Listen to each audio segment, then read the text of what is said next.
What's up, everyone? It's Matt Mrozik, and this will be work in progress number 4 on the Samurai Wolverine.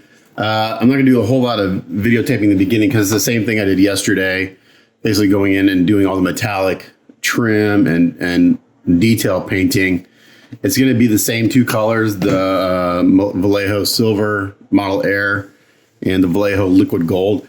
I actually may go, as much as I like this liquid gold, I may go see if I may go to the hobby store and get a liquid air or Model Air gold because it just hand brushes better. And I've only painted a few pieces, and if I do that, I can just paint over the gold on the air pieces. This looks really good, but it tends to dry really quick as you're painting. This tends to it just flows a little bit better. So anyway, what I want to show you real quick is, so as I'm working, I'm finding a couple spots where I've got a little bit of overpaint here and there on the blue just because the things are so damn tiny.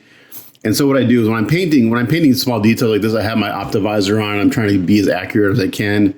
But when I judge the piece, what I do is I take my Optivisor off and I look at it from as if I was a viewer, as if normal viewing, because as a collector or someone who's going to have this piece on your shelf, you're not going to be looking at your piece with an Optivisor or a magnifying glass. So it's kind of like, in photography, a photographer, you judge a photo based on viewing distance. The bigger the photo, the further back you view it. That's just, so the viewing distance of a quarter scale piece should be about, 3 or 4 feet or further. You can come in and look tighter, but I'm noticing a few spots where I got some overpaint. Let's see if it shows up here. Like here's a pretty significant one.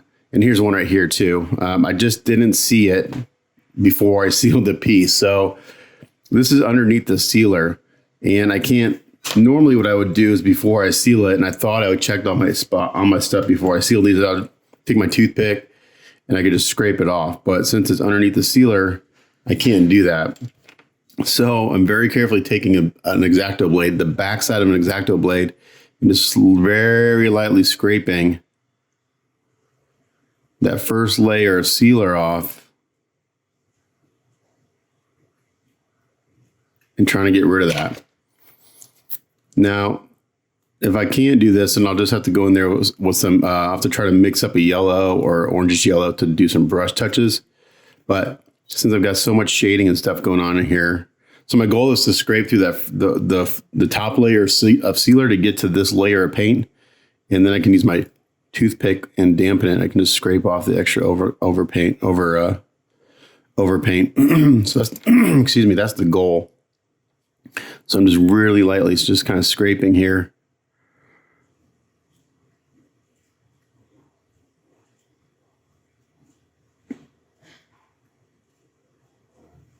To clean it up as best as I can.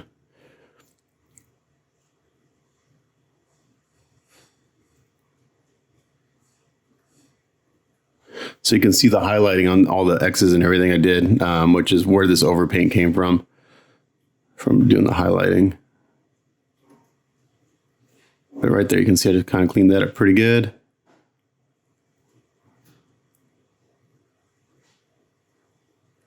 So if you're real careful, you can just do this. And that's pretty good right there. Now I should be able to go in there and I can touch that up with a little touch-up paint, but I want to get the blue off before I go in and touch up, because I can go in there with a real thin kind of yellow and just kind of do some stippling. I'll show that to you real quick. Let's see.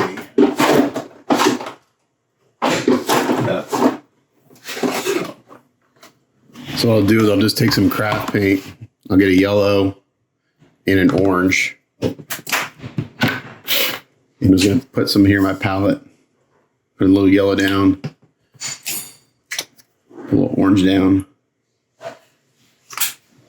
And then what I can do is I can kind of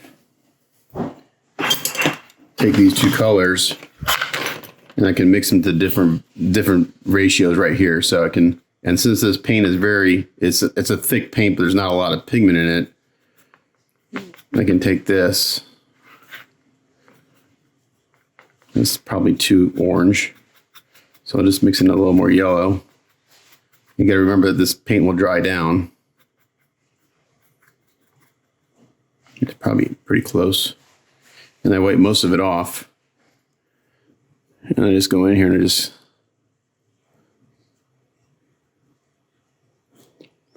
stipple some on. And we'll just clean that up as best as we can.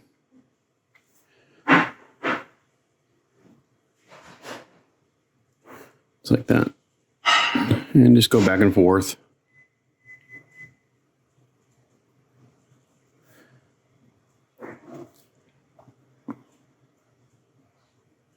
So I'm just going between the yellows and oranges. And there you go. So that's how I'm going to take care of these little spots of overpaint. And I'll just kind of scrape off as much as I can and then just touch it up like that. So I'm going to do that on this piece. And then I'm going to go through and start painting the silver trim as I did on the skirts yesterday, which is all around this area. And then this back part, I'll probably do, I have to look at the reference again, but I think I just may do that like a dark metallic. But all this area out here, I'll have to look again. Can't tell if this all gets silver, if that goes that dark where I do the silver and then a wash. So I'm going to play with this a little bit and I'll come back. Okay, so I went ahead and I just used the Vallejo gunmetal gray around this part of the shoulder pads. I'm not going to do the wash on there. This is going to be just the right tone because I'm not going to do any dry brushing. So now I'm going to do, as I'm going to do it, I'm going to go with the silver and paint. Let me get a brush here. I'm going to paint the sides and these edges with the Vallejo Model Air Silver. Again, I'm not going to show this on camera because it's too hard to show. I need to get my optivisor on. I can't use my optivisor while I'm filming. And that should give me a nice, just a nice delineation between this color and the silver because this will be brighter in a shinier silver. So it should be a nice contrast between the two. So when I get done with that, I'll come back and show you what that looks like. Okay, so I'm finishing up the silver on this last piece here. I just want to kind of show you how I'm painting this edge here.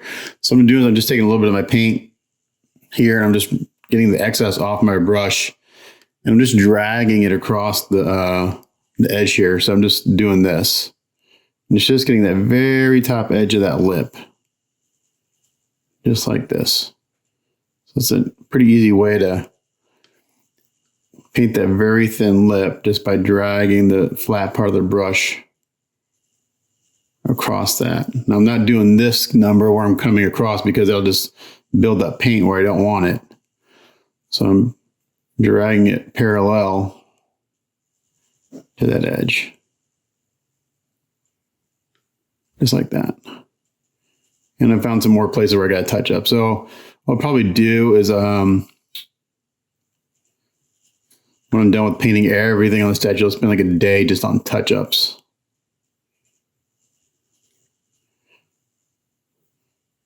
And then back here, I'm just, again, just kind of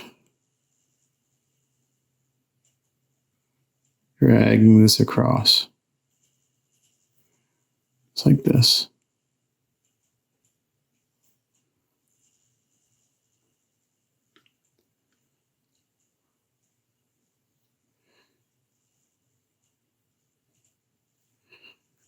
It helps to have fresh paint on your brush, so I go back and get new paint pretty often.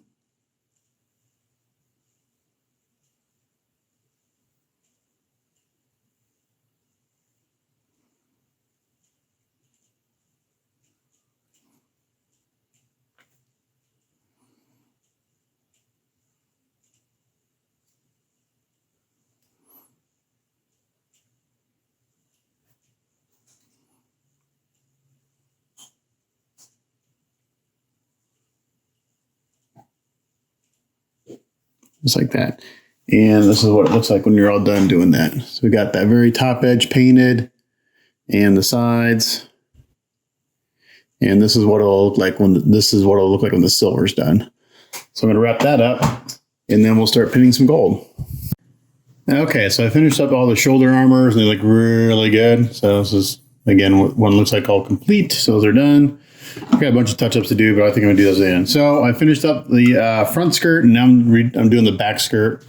I'm just going to show you how I'm doing this. So I got the Vallejo Silver Model Air in my palette. I added just a little bit of flow improver, like one drop flow improver so I can come in here and paint this trim easier. So basically I'm just using a real steady hand. I went ahead and painted all the edges first, right there, there, and the tops.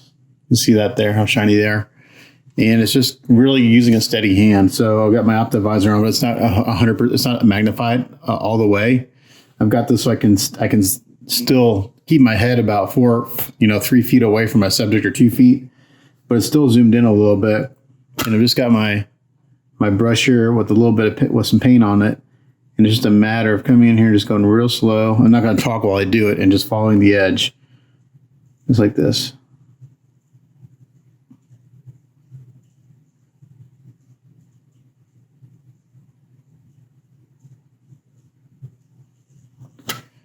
And if I need a little more paint, I go grab it.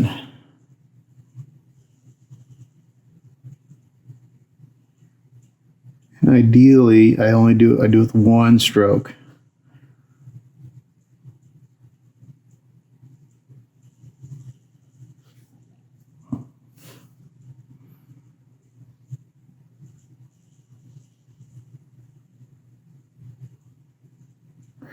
There's kind of this sculpted detail around here on the edge. And I'm not too concerned if I go over 100%. I have a little bit of, it's not real well defined, so I'm going to have to define it myself with paint. In some areas it's a little sharper than others, so I'm just going in here and just trying to make sure I have an even edge, or an even line around the whole piece. And the trick is getting the paint the right consistency. And the right amount of paint on your brush. You want to be able to just kind of do this in one slow movement. Then you get a nice straight line like that.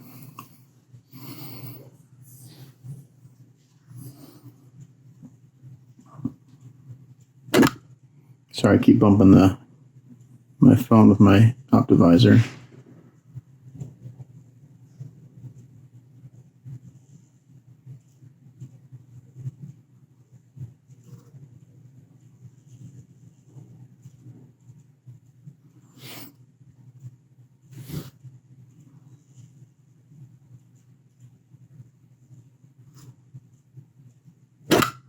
Sorry.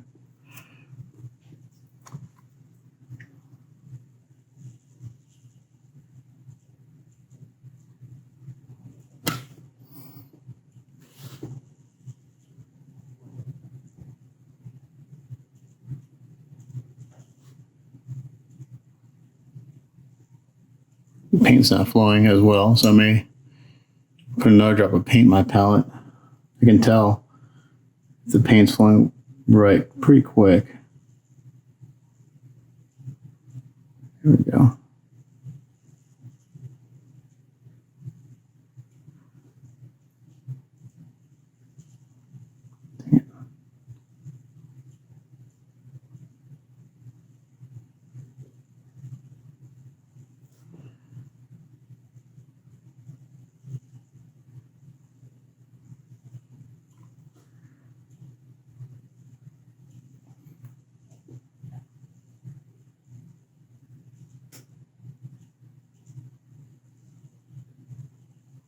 Just like that.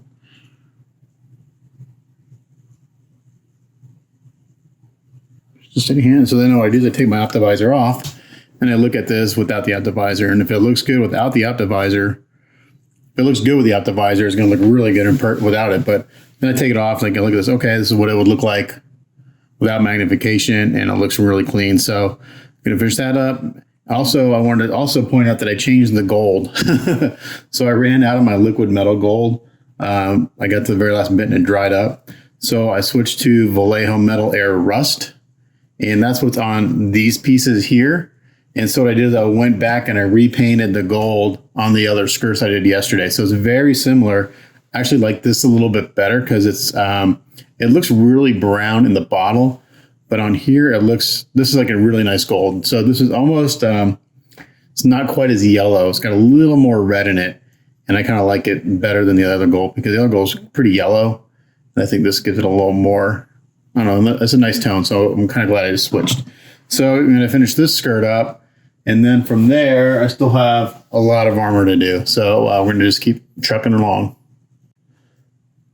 Okay, so I just finished up the back skirt, and here's all the skirts on. Looking really, really sharp. Man, super happy with how this looks. My hands are killing me. I got the shoulder ones done. I think the next ones I'm going to work on are probably the wrists, and I'm just going to finish up the rest of the armor. So I'm just going to finish it up, and I'll show you what it looks like when I'm done, because it's the same process, same colors. It was a real tedious hand painting again, but man, this looks really, really sharp. Super happy with this. So when I get everything done, we'll come back and look at it all together. Okay, it's Thursday morning. I put about 11 hours in yesterday, actually a little more, and I finished up with the back armor plate, and that's what this looks like. So I just took that Vallejo gunmetal gray, painted this portion and the outside edge of that. I sealed it. Again, did some black washes on it, but I didn't do any dry brushing. I just wanted kind of a darker gunmetal gray. Then I went in and painted all the trim with the silver as usual, and then I just painted these little eyelets with some gold. So now I'm working on the front armor plate, which is very similar. The only difference is it has this one band above here with some of these little decorative pieces. So what I did is I mixed up a custom metallic blue. I just took the Vallejo Model Air Silver, and I mixed in some of the same blue that I did all the crosses and hatch marks in. I have this nice kind of metallic blue. And I'm just going to paint this trim up here. I'm just introducing one new color. And I'm painting this trim up here, this light metallic blue. And when I paint these emblems with gold, it'll look really nice against that. So again, just going in here, I need to add a little flow improver because I forgot to put the lid on my wet palette last night. So my paint's dried out a little bit. So I'm going to add a little flow improver to this mix. And I got my custom, I wrapped the brush in tape because my fingers are killing me from all the hand painting. So I'm just going to add a little flow improver here, and we're just going to go in here and paint this. And I'm painting over all these emblems and everything because I want to get paint in between these little eyelets. It's just, those will get painted gold in the end, so I don't care what color they're right now. And just putting it on there. The nice thing about the Vallejo paints is that they level out really, really nice. Once they're dry, like brush strokes are like non-existent. Just pretty impressive. So again, I'm just coming in here, making sure I come in at an angle at this trim piece here. I don't want to get any paint. If I do get paint, it's not the end of the world, but if I can avoid getting paint on the areas I've already painted, then we do that. Just saves clean up.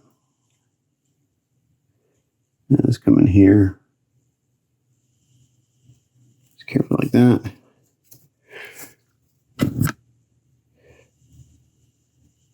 And then we're going to come in real carefully and paint this top edge.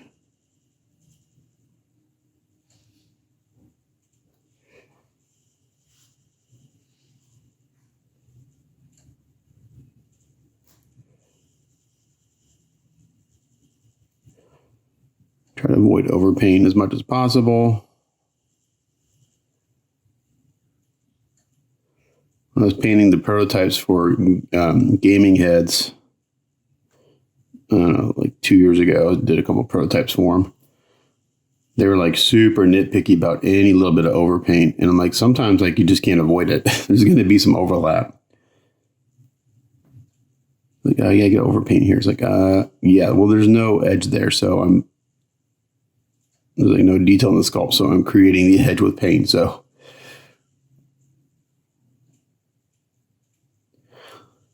when I was painting the shoulder armors, there's a bunch of those gold emblems on there. Some of the emblems were like almost non-existent. Like they were kind of there, but they weren't there. So I had to kind of freehand a few of them because the sculpt was so soft on a few of them for some reason. It wasn't the sculpt, it would have been in the printing and post-processing that they probably got kind of destroyed a little bit.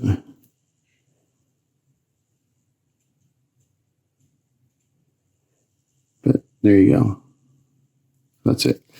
So what I'm going to do is I'm doing all this painting I want to get done before, because I'm not sealing the gold or the silver. I'm leaving it just the bare paint. And I did some tests on them after they dry like overnight, and they're pretty durable. So as long as my client's not like just going at it with a fingernail or anything, that they should hold up. Because I don't want to lose the metal effect of them. Because if you start sealing them with flat or even gloss, you lose the effect of the paint. So just put a little dot of paint in these little holes because I want to keep those. Now this blue I am going to seal because I want it to be a matte metallic. That's kind of a nice little trim color, I think. And I do have a little bit of excess paint right here, so I'm taking my toothpick and I damped it just a little bit. I'm just going to drag it across. Someone who commented on one of my videos that has been watching my videos for like 10 years and learned about the toothpick. I'm using it as a cleanup tool. I've been using toothpicks to clean up for years. And that was taught to me by, God, it was a long time ago. My local modeling club, one of our members had mentioned, he was like looking at somebody's work, said, "Oh, this looks really good. I see you got a little something here." It's like, all you got to do is take a toothpick and you can just kind of, there was something on the surface of the finished piece. Like, I don't know what it was. Anyway, he's like, just take a toothpick and blunt it and just kind of scrape it off, and you can clean it up without hurting the paint if you're careful. So I've been doing it forever.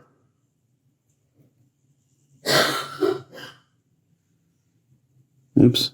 So I just got a little crazy there.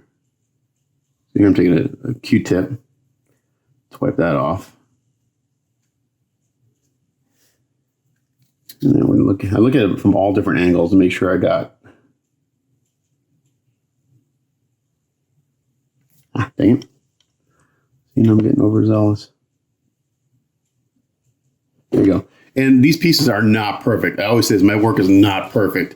But my goal is to, like, when you look at it from the right viewing distance, that it all comes together. So if you put an optimizer on and really scrutinize these pieces, you're going to see a bunch of little mistakes. But that's not the point. The point is you want to see what this looks like if you're looking at it as if it was on your shelf. So I paint with an optimizer on, get as clean as I can. And then, if it's like 80% there with my optimizer on, I know it's going to be like 100% there with the optimizer off. So if you ever go to like an IPMS model show and watch these guys judge, it's really kind of ridiculous. There's one reason I hate IPMS model shows. These guys go in there with flashlights and optimizers and magnifying glasses, and they're scrutinizing these models in an unrealistic way. It doesn't make sense. You judge a piece of art, whatever it is, from the proper viewing distance. You don't go in there and start with a magnifying glass and a flashlight and looking down the barrel of a tank to see if it's barreled, or it's ridiculous. So that's how I judge things. I paint with the optimizer, but I judge it with the optimizer off. Okay. So I got that little trim piece. I'm going to seal this one more time, and then I'm going to go paint all the trim and the gold, and this piece will be done. This part actually doesn't take too long. It's tedious. It'll probably take me a couple hours to finish this piece, and then this will be done. And then I'm going to move on to the other armor pieces.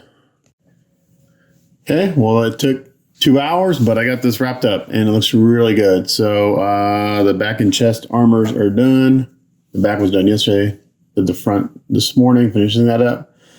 So moving on to the next ones. I'll probably do the arms next, and then I'll come back and show you those when I get done. Okay, so when I can try to show you a technique that I do for painting, I try to show it. So we'll see if I can show it here on this shoulder piece.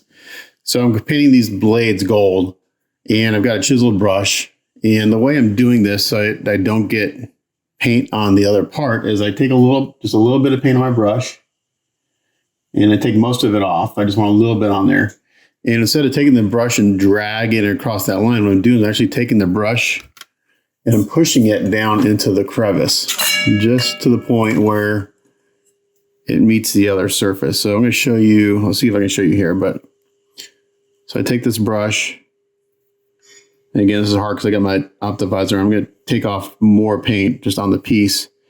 And I'm angling the bristles right into the crevice. I'm just pushing right till I get to the edge. Just like that. And I get a nice clean line.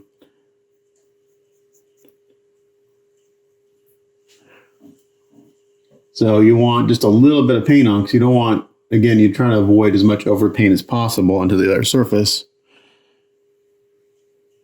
So you just do a little bit, and then again, just kind of push.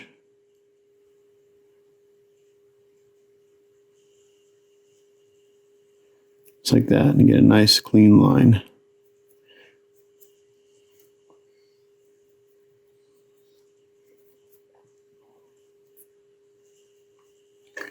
So there's a little trick to getting paint right up to the edge that you want it to. Instead of dragging it, just go ahead and push it right to the edge.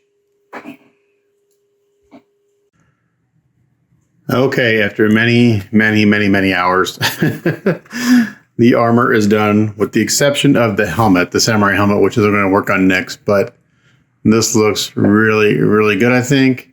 So here are the hands and the arms. Just got done doing the armor. So those look really good.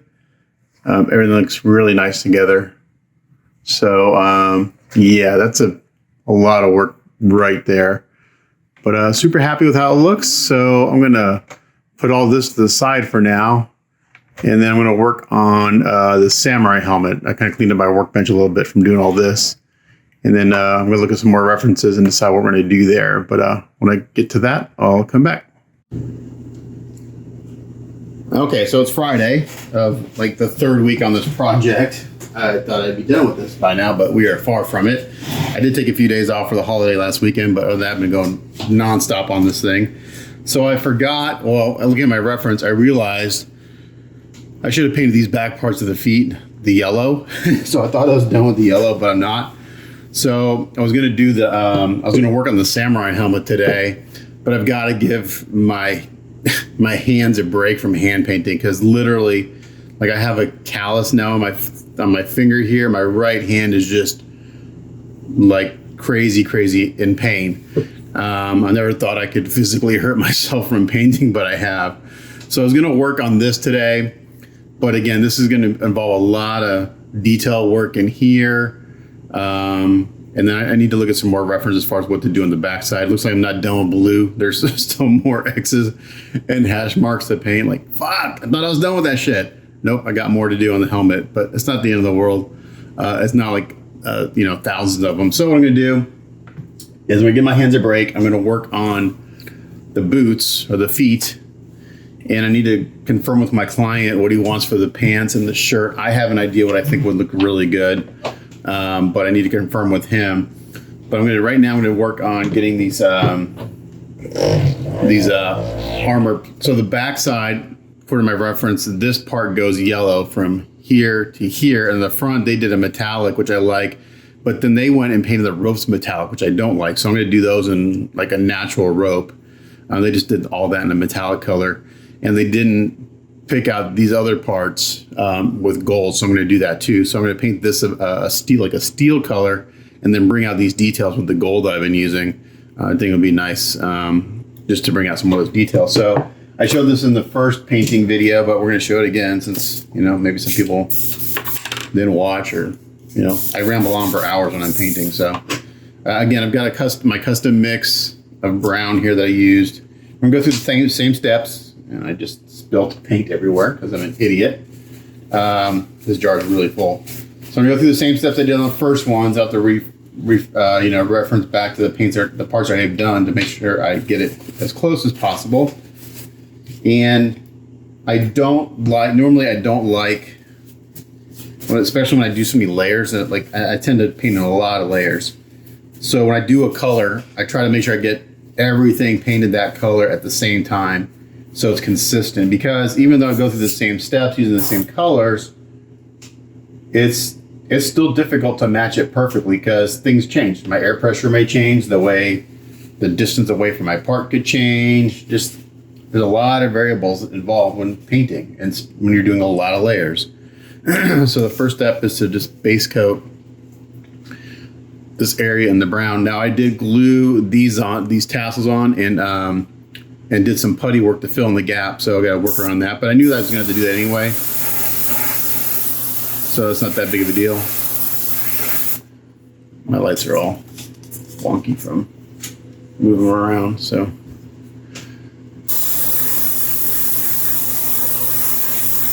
we're going to put on the base coat as brown.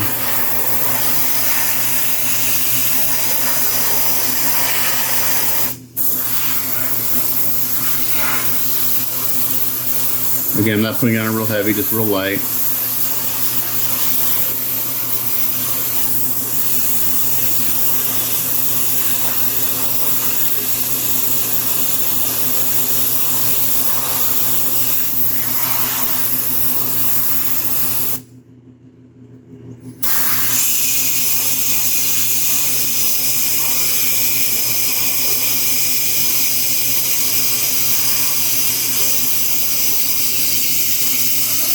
My air pressure is kind of high right now. It's no big deal.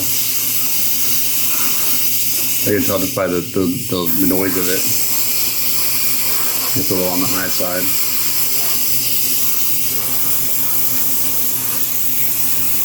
So I gotta work around this tassel that I glued on, but it's not the end of the world.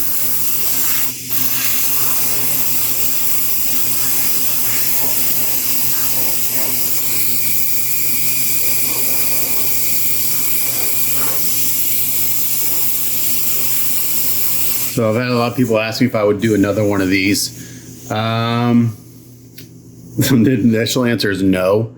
I probably would, but I doubt many people will be willing to pay what it costs to have this done. I charge by the hour. I say this all the time. I charge by the hour because when I first got started doing custom stuff, I was just charging by the job, but I was making like $3 an hour, $4 an hour.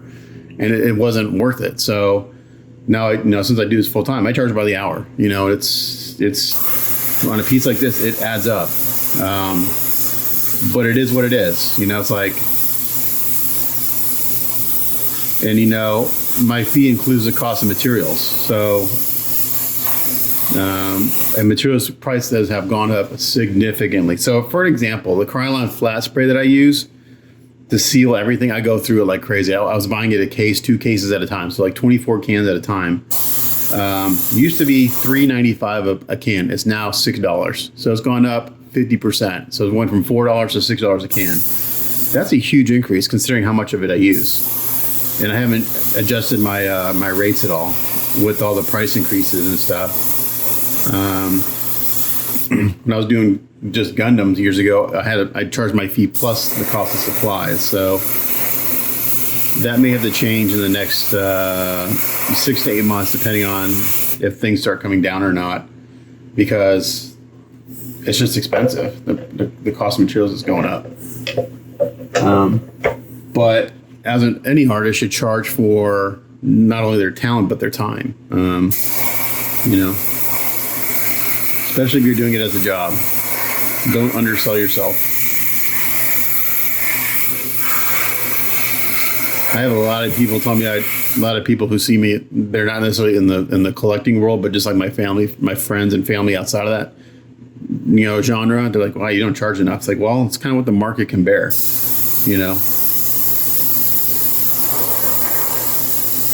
I would love to charge $50 an hour, but no one's gonna spend that kind of money.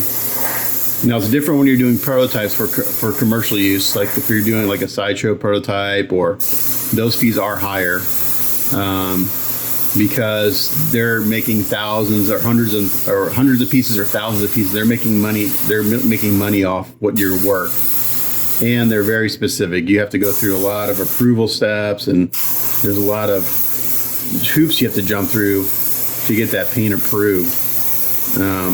So it can be more work than working with a private collector as far as that goes. You're matching Pantone colors. You're the licensees or licensors have a lot of requirements for that paint to get approved before it goes to production. So it's a different world. And so those fees are higher.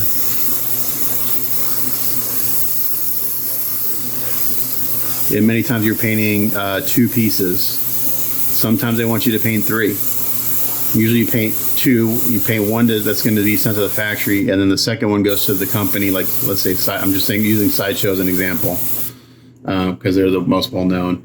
You send one to Sideshow, and that's what they use for the conventions and shows and stuff to show off. But one's got to go to the factory that they can use for reference. And a lot of times they ask you for you to mix up the paints. Well, it's like, if my paint's got 12 layers on it, I can't mix up a color of paint for you. I can tell you the steps I went through, but there isn't one color of paint that's going to get you the same effect.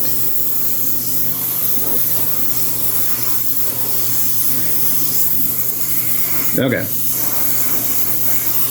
So the brown's on. That looks good.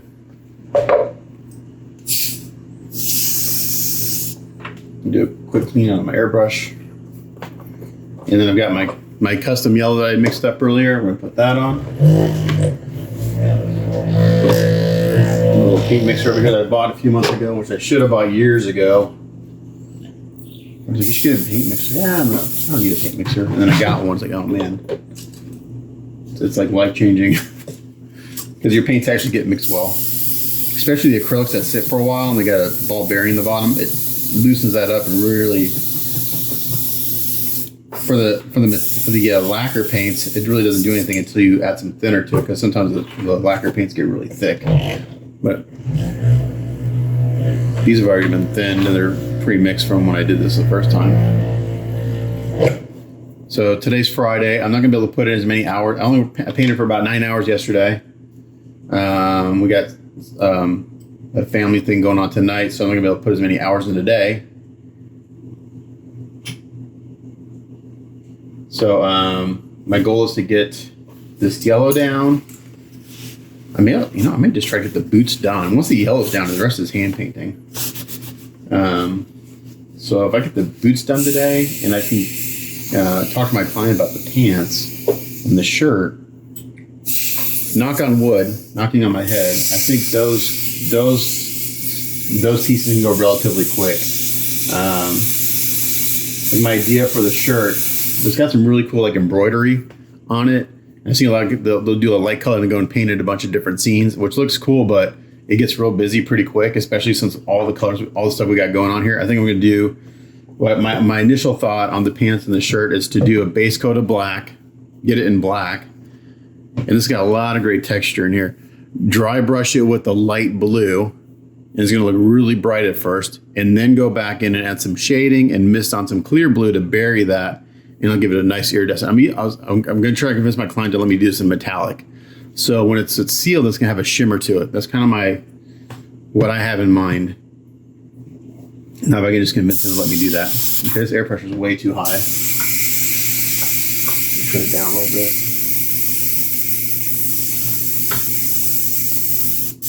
Again, I don't look at the number. I can't look at the number. My air gauges are all melted and I can't see the number, so I just go by sound a lot. So a lot of times people ask me, how do you know if you're in the center of where you want to go? I go by sound. So if you listen, you can hear the sound of the air. The pitch changes of the air, and that's how I know where I am on the piece with no paint coming out. I go by the pitch of the air. And it's like, people are like, I don't understand what you're saying. So I'm going to try to explain it to you because it's just something, and it's all from doing the Gundam stuff years ago. Because when you're doing a little panel, the size of my pinky, it's really hard to tell if you're in the center of that panel. But I go by the sound of the air. So if I come in here, you hear that? The different pitch in the air, I know I'm in the center. It's just something I've kind of learned over time. Gotta open up my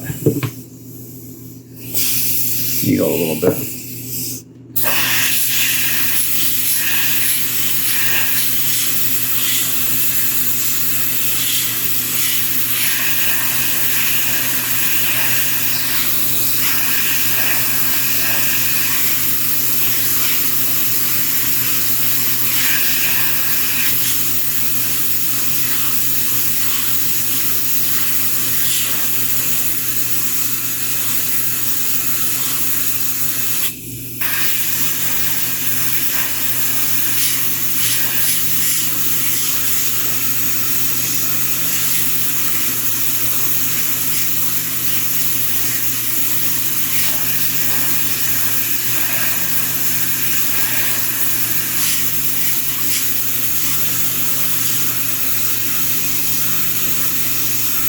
So I'm just going through the same steps I did when I did the started the armor last week.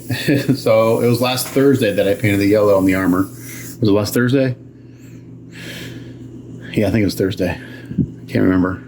When you work every day, several days in a row, you forget what day it is.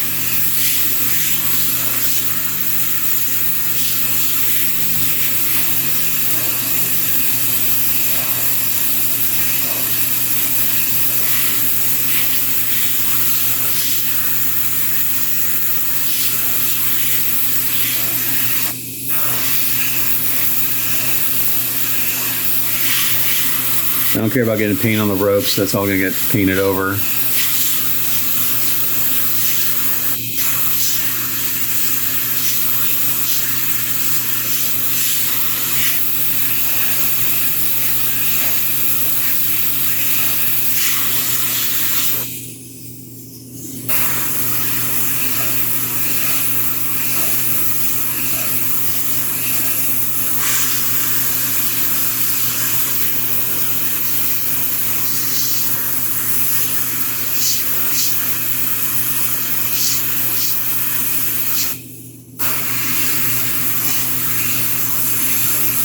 Yeah, so I'm following Tindem's paint scheme pretty closely.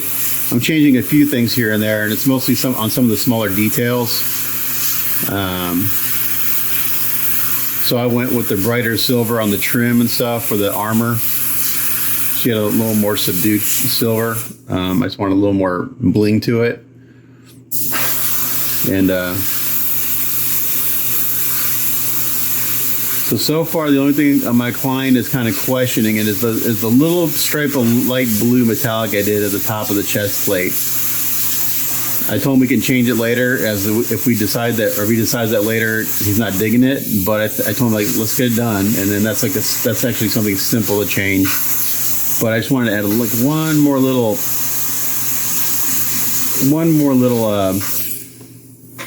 do you want to call it, accent color. Just real small, nothing crazy. All right, so I'm gonna go in here and I'm gonna blend this in. So I've opened up my needle, I backed off. I'm just gonna soften this a little bit. And then remember, we go in with the transparent iron red oxide on the shadows again. And so it's interesting because I was doing the armor, and I was like, you know what? I probably could have just done the yellow and then the red oxide on top, but I couldn't because there were some areas on the shading where the brown was hidden a little bit more, and those areas actually go more orange. So the brown actually adds a really nice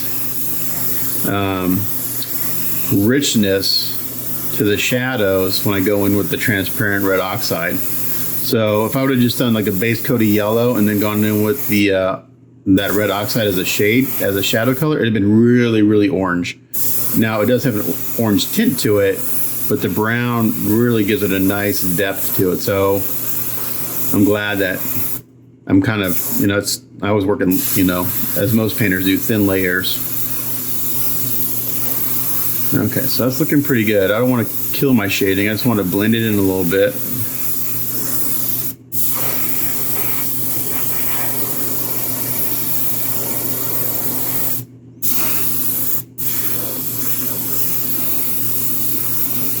So like right there, that's a pretty bright highlight. So I'm gonna go back in here and kind of just add a little more to the other areas because I kind of like the brightness of that.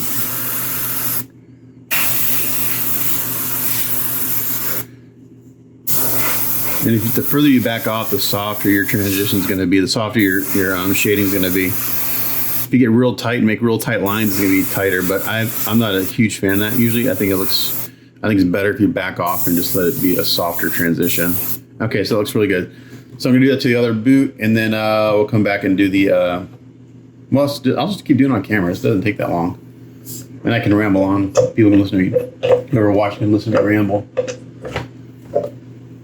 Okay. Same thing with this boot.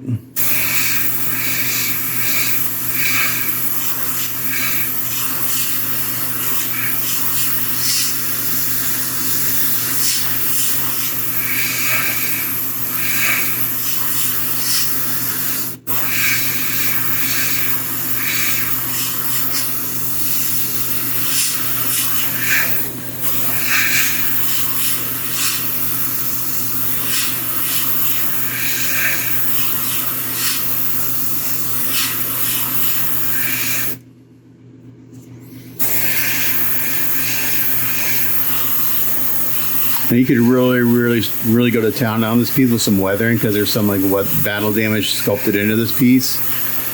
So you could even go after everything's painted, you go in and start like beating this up a little bit. I've yet to see a piece that's been battle damaged. I'd be kind of scared to, like, man, I got all that work, and then you like go over with the, if you go too far with the battle damage, like shit, I just wasted hundreds of hours of work. It's killed all that work I did.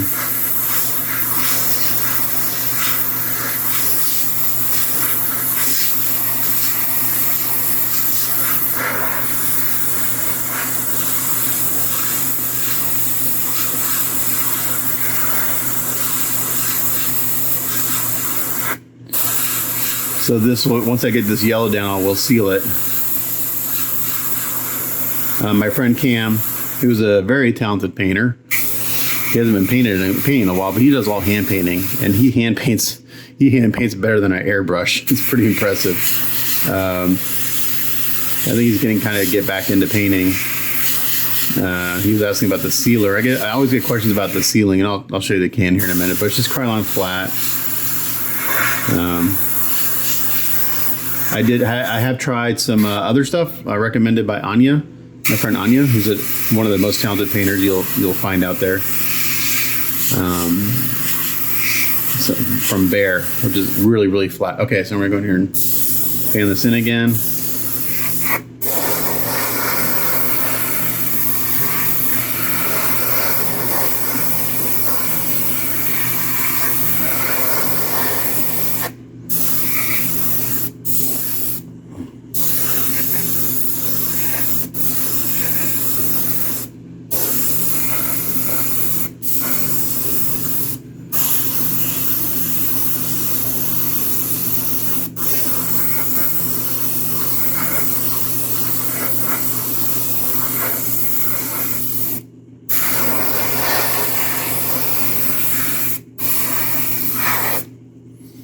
My needle a little bit more.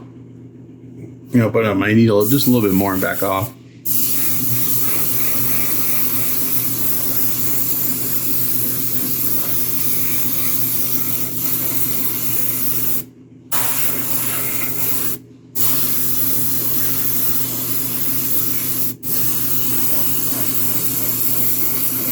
And I'll compare it to the other boot and see how we're looking.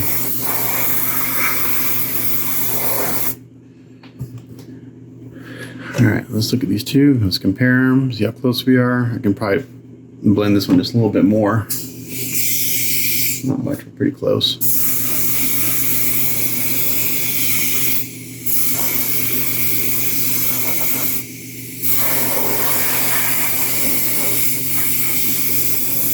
All right, so we're gonna go seal this and we'll come back and do the other color. Okay, so this is what I use for sealer, just Krylon Max Flat. Like I said, it used to be under $4 a can. Now it's $6 a can. And I was buying it like 12, 24 at a time. Now I buy like 3 at a time because it gets expensive. But I go through a lot of this. On a piece like this, I'll probably go through 6 to 8 cans just because you seal every single step. So this one's empty. So these boots have been sealed. I just put on like 2 light coats, just enough to kind of protect it. And it's dried for just a few minutes. Now I can move on to the next step. So again, we're going to use the golden acrylic, high flow, transparent red iron oxide, and then mix it up really good over here in my paint mixer. And we're going to do some more shading. And we're going to adjust my airbrush.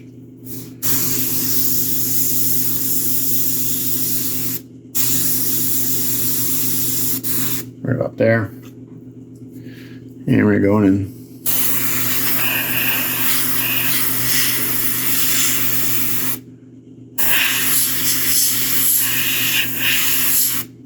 Open this up a little bit more. This wants to dry tip pretty quick because I have my air pressure up kind of high.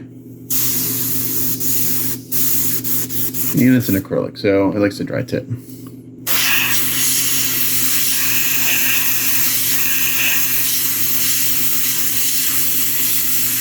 And this I keep pretty tight.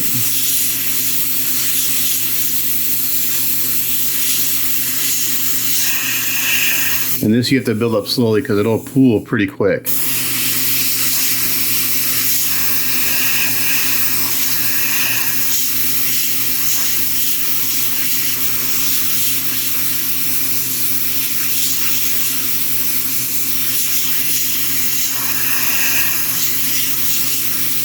So what's happening is that as I hit the shadow, the way they have my air pressure set up, it mists on top of the rest of the yellow, so it kind of brings it all down and blends it all together.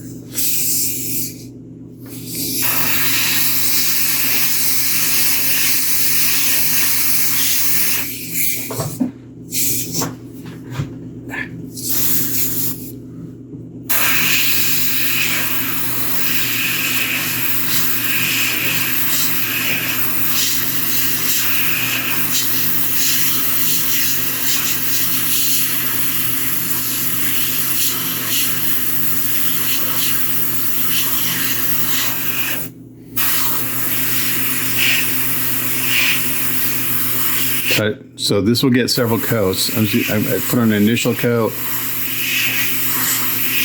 Again, like I have to do it slowly, so I just can't just start hosing it on. Now on this shadow, I can kind of back off and put it on a little heavier.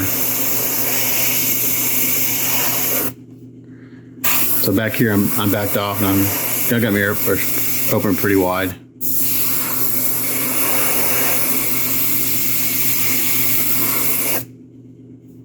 I'm gonna do the same thing down here. I'm gonna back off and just kind of put on a little heavier just to begin with. And it's gonna just kind of mist up on top of the pieces and just kind of blend it all in.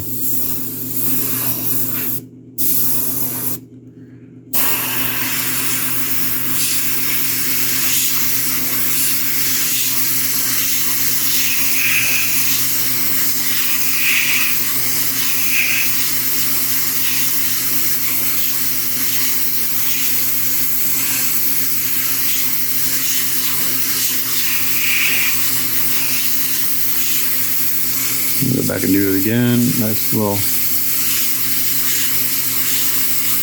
I'm going to back off just a little bit so I can blend it in a little bit more.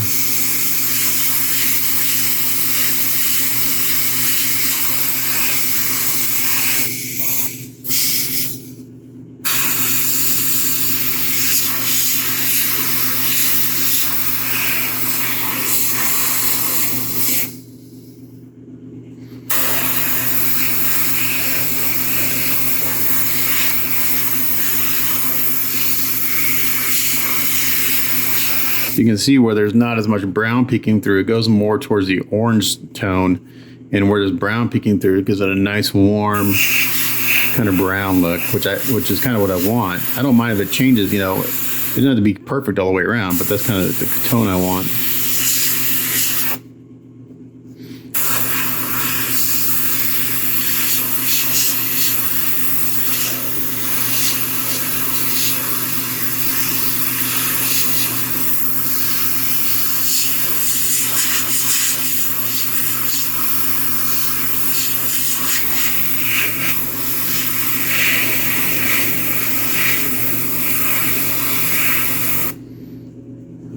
Now we're getting there. And until I seal this, I won't know how close it is to the other armors because it will change. It'll change the intensity of the colors and all that stuff. So I'm gonna get to where I think it needs to be, then I'll seal it and compare it to all the other armors. Well, I got to do the splatter effect too, which will change. But this is pretty close, from what I remember.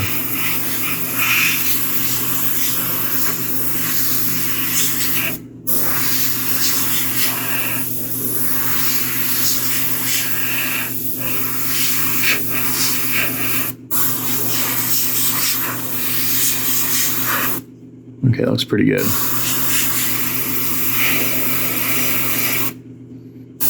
Okay, I'm gonna do the other boot. And then it'll get sealed again before we do the splatter effect, but you can tell the difference pretty significantly.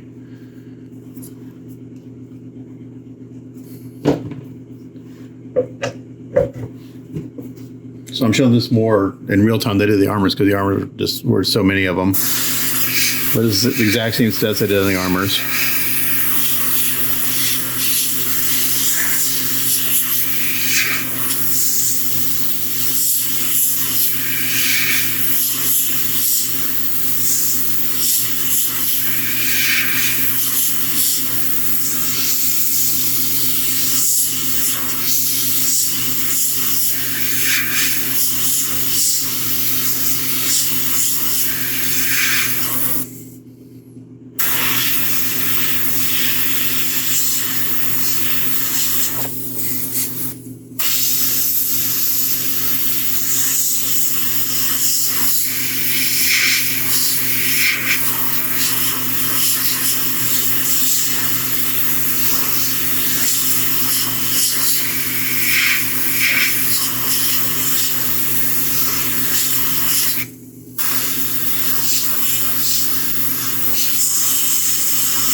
I'm just kind of backing off and letting this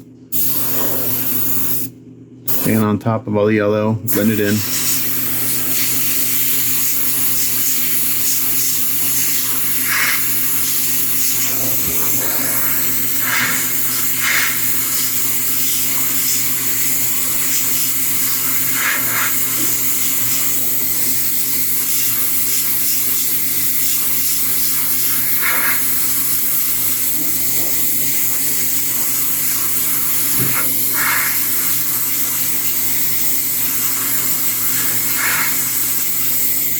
I'm doing this spot. I'm actually aiming my airbrush more at this corner and not right in the edge there, and that's just fanning it just the way I want. So I'm spraying this corner of this piece and it's fanning into the shadow the way I want.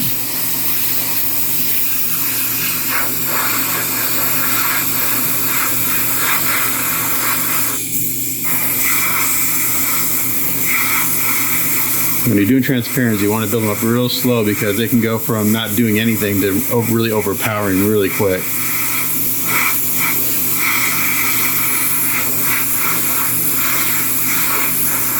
There are some times where I just hose them on, but it's usually when I'm doing capes or things like that, and I want really, really deep shadows.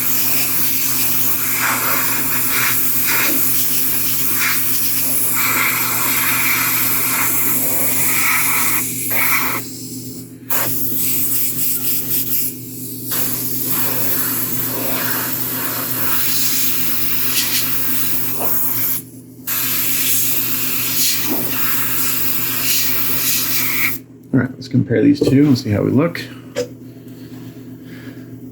All right, we're pretty good. So I'm gonna let these dry just for, I don't know, 5 minutes or so. Let that acrylic dry, because this takes, even though this is acrylic, this takes a few minutes to dry. And then I'm gonna seal these.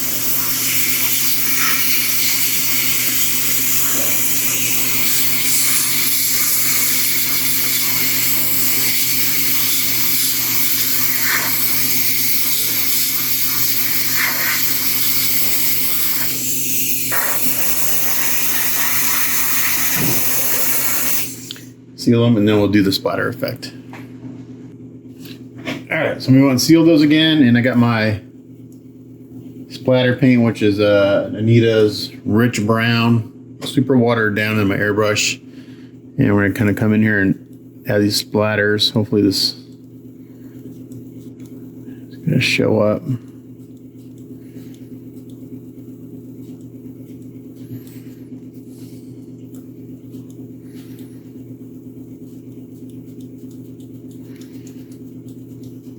There it goes. It tends to work better if I kind of pump the airbrush for whatever reason. It's probably not showing up in camera, but it's a nice effect in person.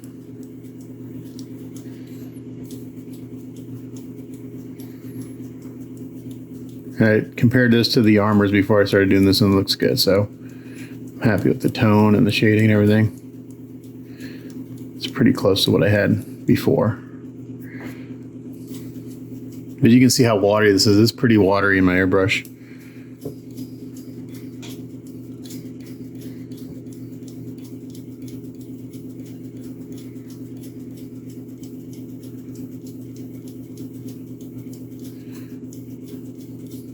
And it's probably not showing up in camera. These droplets are a little bit smaller than what I had on the armor, but it's okay.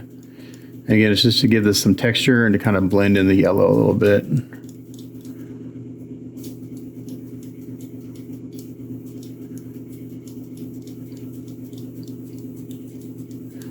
So I think what's happening when I pump the airbrush is that when I pull the trigger back, it lets all the air out of the tube.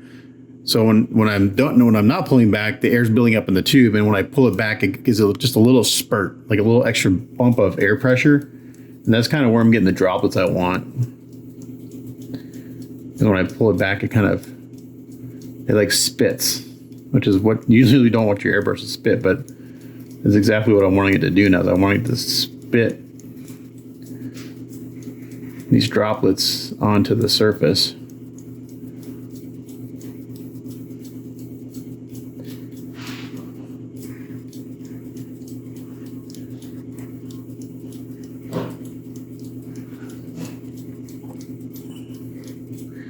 Okay, it's looking pretty good, right?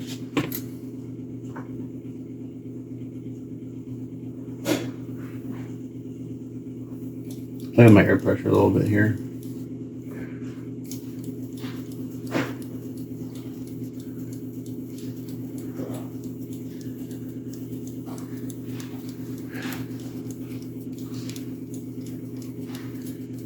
That's pretty much it there.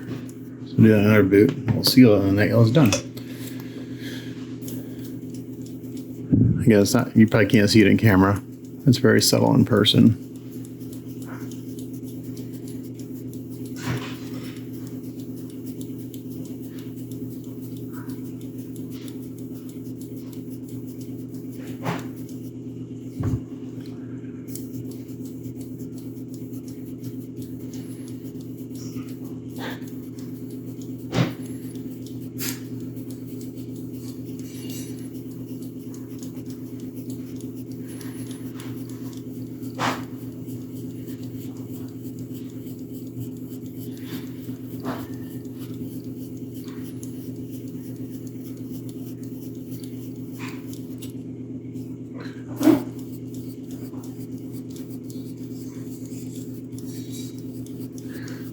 Just about there. And then after this, I'll go and start hand painting.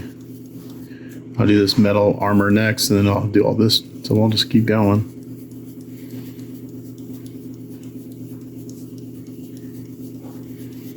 And what I'll probably do I'll probably do that the gunmetal gray with a wash and then dry brushing. Yeah, that'll look really good on there. It'll kind of mimic what's on the armor a little bit on those skirts. Just to tie it all together so it's all consistent.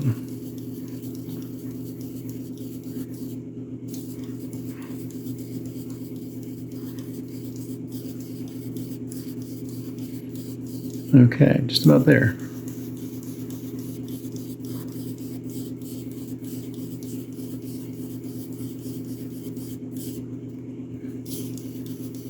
I save that and keep going.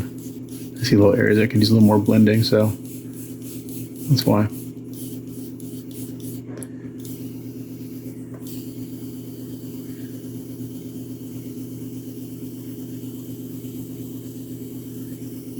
I can back off and do it too. I got enough air pressure coming out where it's kind of spraying. Okay, that's it for that. We're going to seal this and we'll come back and do some metallic work. Okay, so I'm going to use this gunmetal gray again. And I'm just going to put some of this in my palette over here. I'm not using my wet palette, I'm just putting in this guy over here. And I'm going to be a little careful. This has been sealed. And now I'm going to be a little careful around these edges and stuff. But again, I can always clean it up if I need to. And let's see, I'm just going to... All my paintbrushes. Again, I use really cheap paintbrushes. I'm really hard on my stuff. So I go through a lot of paintbrushes. So again, I'll probably just show a little bit of this because it's base coating, which takes some time. We're just gonna be real careful, and I'll probably have to put my optimizer on, but I come in here.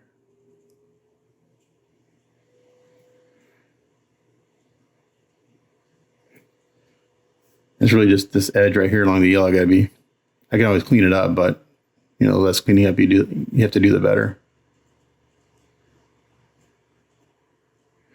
So I'm just gonna cut in first.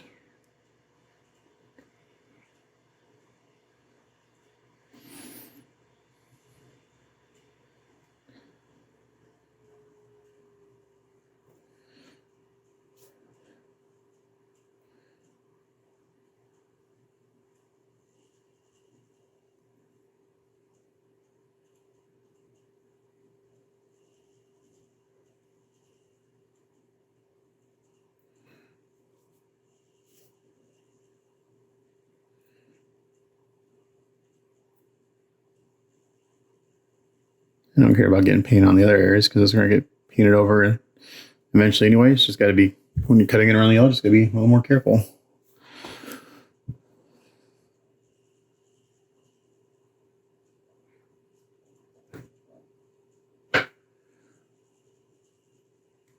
Someone has asked me if I paint my fingers at the same time. Like, yeah, because, you know, as a painter, or especially mini painters, you load your brush up and sometimes you get too much paint, so you just use your finger to wipe off the excess. And sometimes you wipe too much off, so then you got to go back and grab more paint. I should put a little flow improver in here. I'll do that here in a second. This gunmetal gray doesn't tend to cover in one coat. It really needs 2 coats, and especially if I put a little flow improver in, I'm going to put 1 drop in here. Just help keep it flowing off my brush a little bit better.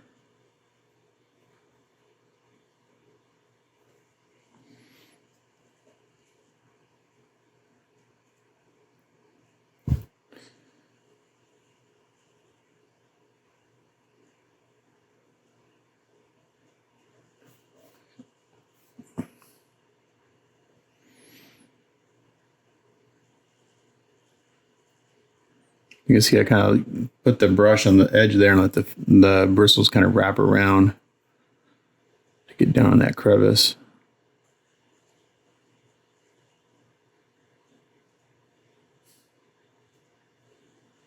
At least I think you can see that.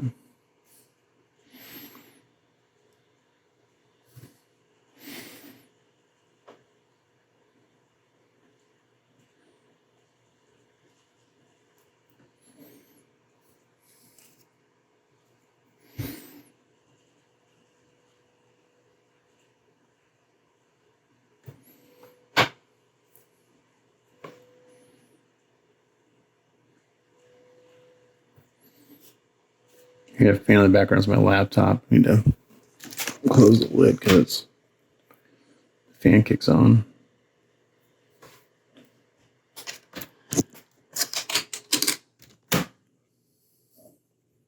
Not sure why the fan kicks on. It's not doing anything, but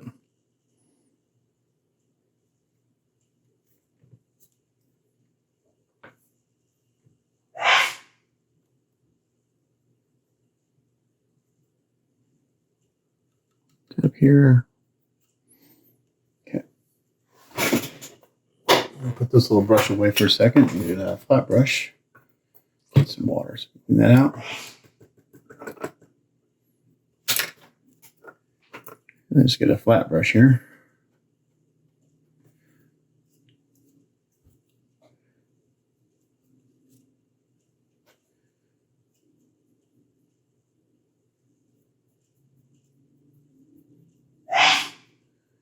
And once I just go in there, kind of jab at it to get in all the areas, and then I go back and smooth it out. Kind of jab at it, you can get paint in all the little crevices. And just come back and then smooth out the brush strokes. But this stuff, like I said, the Vallejo paints, man, they even out really nicely.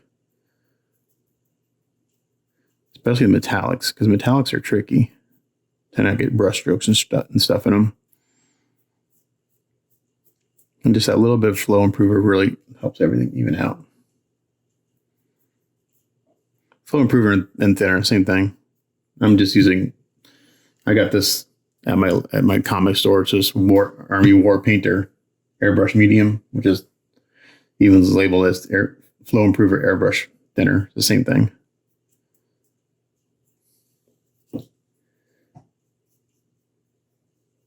Paint the inside of the key.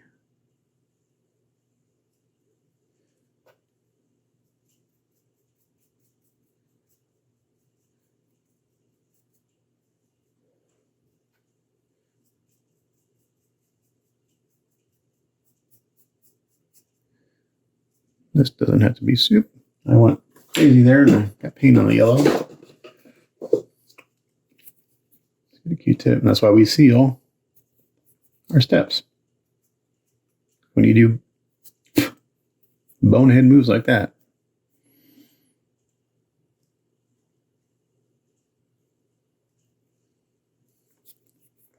So I'm just wetting this Q-tip with some saliva and going in there.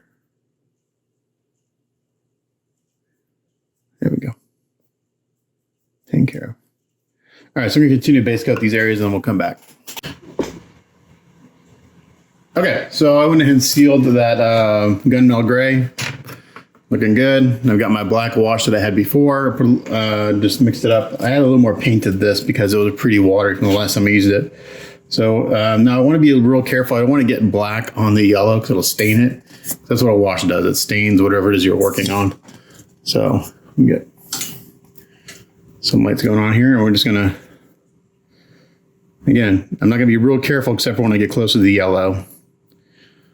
I'm just gonna put it on there and let it go into all the nooks and crannies. Just dab it on, let it settle into all the spots.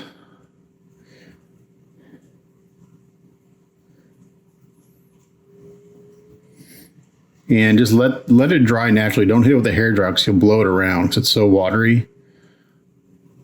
You'll get like streaks and you don't want that.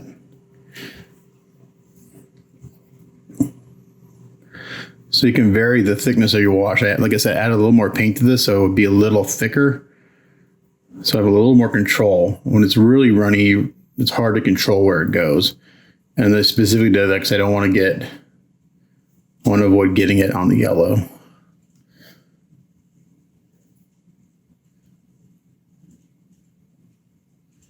So I'm just going to go in here real carefully and actually paint it on right up next to the yellow.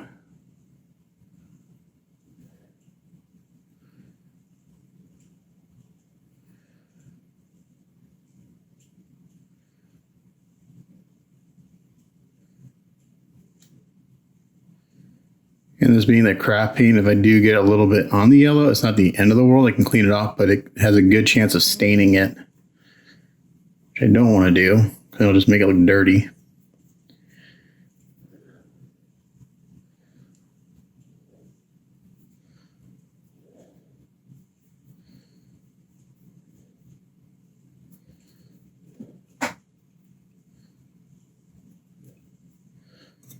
So yeah.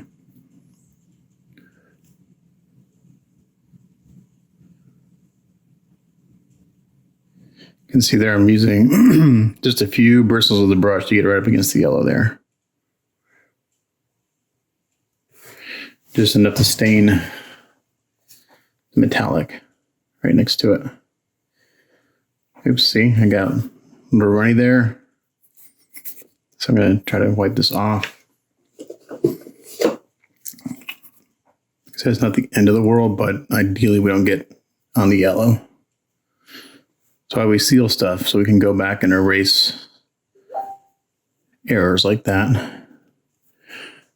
Oh, my client just asked me about the shirt and the pants. So I'll have to reply to him here in a second. Because I'm going to probably try to work on those today too.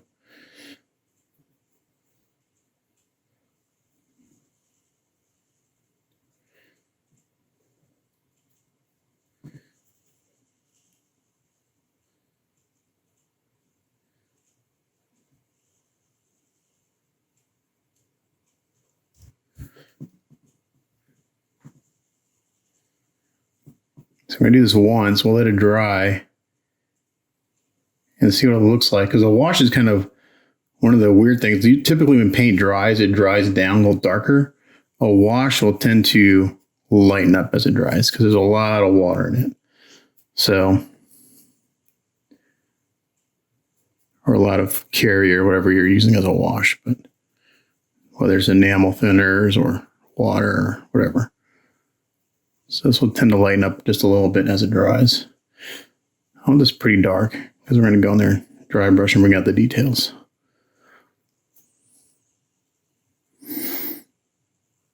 Okay, so there's one. That's looking pretty good.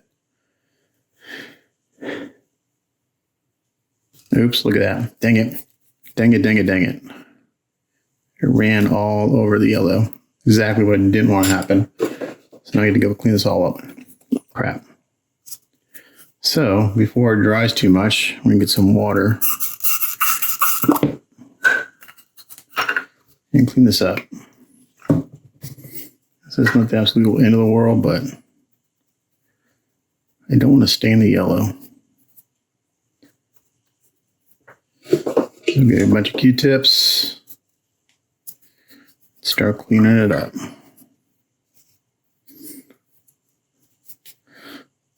So when I do the next one, I gotta be real careful. Basically, need to because the capillary action is going to want to draw it into the crevices.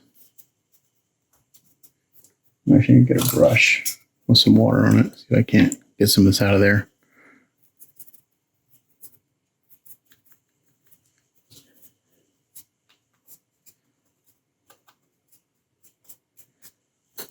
Crap. Alrighty. I'm going to work on this for a little bit and I'll come back. Okay, so I used the brush and some water. I actually had to scrub some of that wash off the yellow.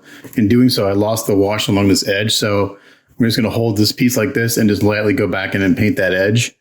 And this side, I didn't get all that runoff. So, excuse me, I just went a little too heavy when putting it in, putting the wash on that side, and the capillary action just drew it into the crevices along the ropes and the yellow. So again, not the end of the world, but you want to try to get that off as soon as you can before it dries. So that's why I wanted to do it off camera. I needed to get into some better light and just be able to see what I was doing better. So I was going to hold these pieces like this, just so gravity's not working against me to draw it in there. And we should be okay.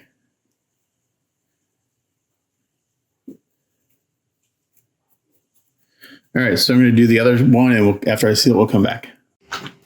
Okay, so I did this on the other one already, but I'm going in, and I'm kind of taking my wash again, and I'm not washing it. I'm going to do that. I've got some on my brush. I took most of it off, and I'm stippling, and it's just adding a little texture to this, little variation in the metal, and just be random. Doesn't have to be perfect. Actually, we want it to be not perfect. I can stop messing up my yellow. That'd be great. I'm just going here stippling a little bit. Just again, adding some more kind of hammered metal look to this because it's got some rough texture to it. And this will just add to the effect. Give some randomness. It's going to be real subtle because this is very light paint. Very thin. But it's kind of giving it a nice look to it. And it's just going to darken it down just a little bit more. So just a little stippling like this, very little paint, and that's what we're going to go with. So once this dries, we'll seal them, and then we'll dry brush on top of this to bring those details back out. Okay, so I'm going to seal that, and I'm going to go back with my metal air silver. You know, when I'm working on a piece, I don't use a crap load of colors. One thing I see, and this was like more in the Gundam world, guys would they have all these colors and they, oh, I got 100 colors. So they use 100 colors. It doesn't make sense. So stay consistent with your color schemes, in my opinion. So a lot of this can be a lot of the same steps.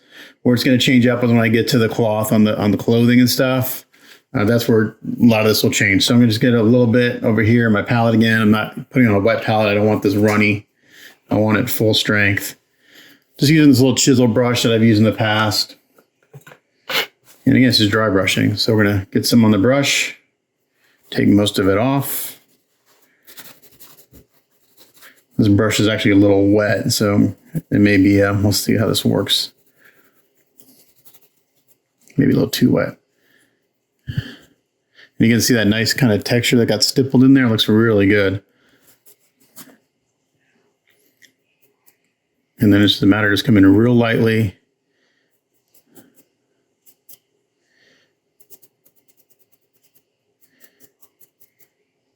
And I try to use the flat part of the brush more than anything. I'm going to try to stay off the yellow. Hit the edges the most.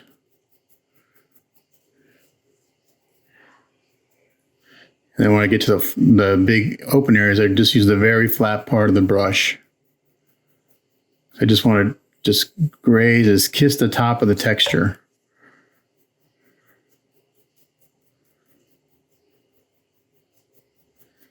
And I'm not going to go too crazy with this. I want to keep this pretty dark.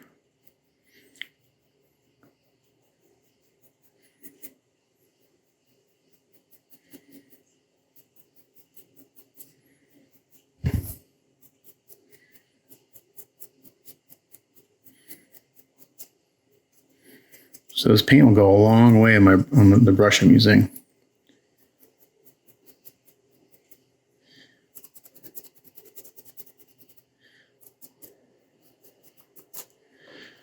And that's really about it. So the left has been dry brushed, the right has not. If I want to do a little bit more on the edges here, I can come in, take some more of the silver.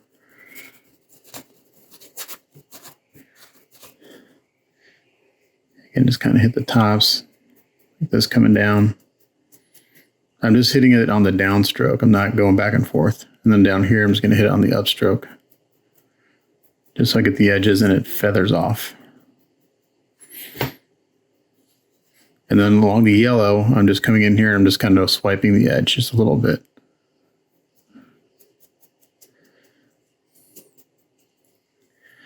Now, I mentioned about painting these emblems gold. I don't think we're going to do gold. I'm thinking I'm going to do brass or copper. Again, just kind of introduce one more little accent color. But I'm going to do it at the very end. Well, no, I'll do it because I'll seal it. I want this to be a matte metallic. I don't want to be super blingy. So there's that. Let's do this one.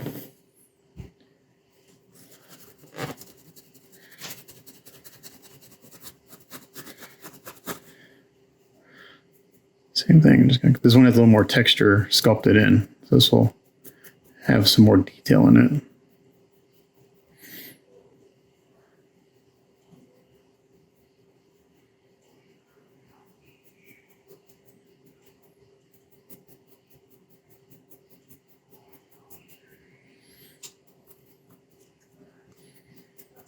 So I talked to my client about my idea for the clothes, and he's like, sounds good.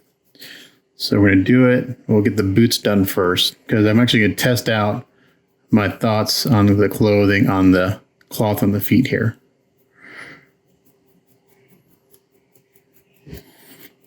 Because if I don't like it on the feet, it's a small area to repaint.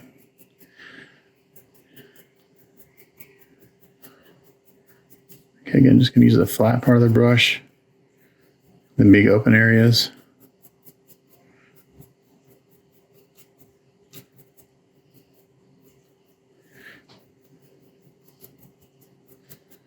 Get a little bit more on my brush and do the edges a little bit more, so they're a little brighter.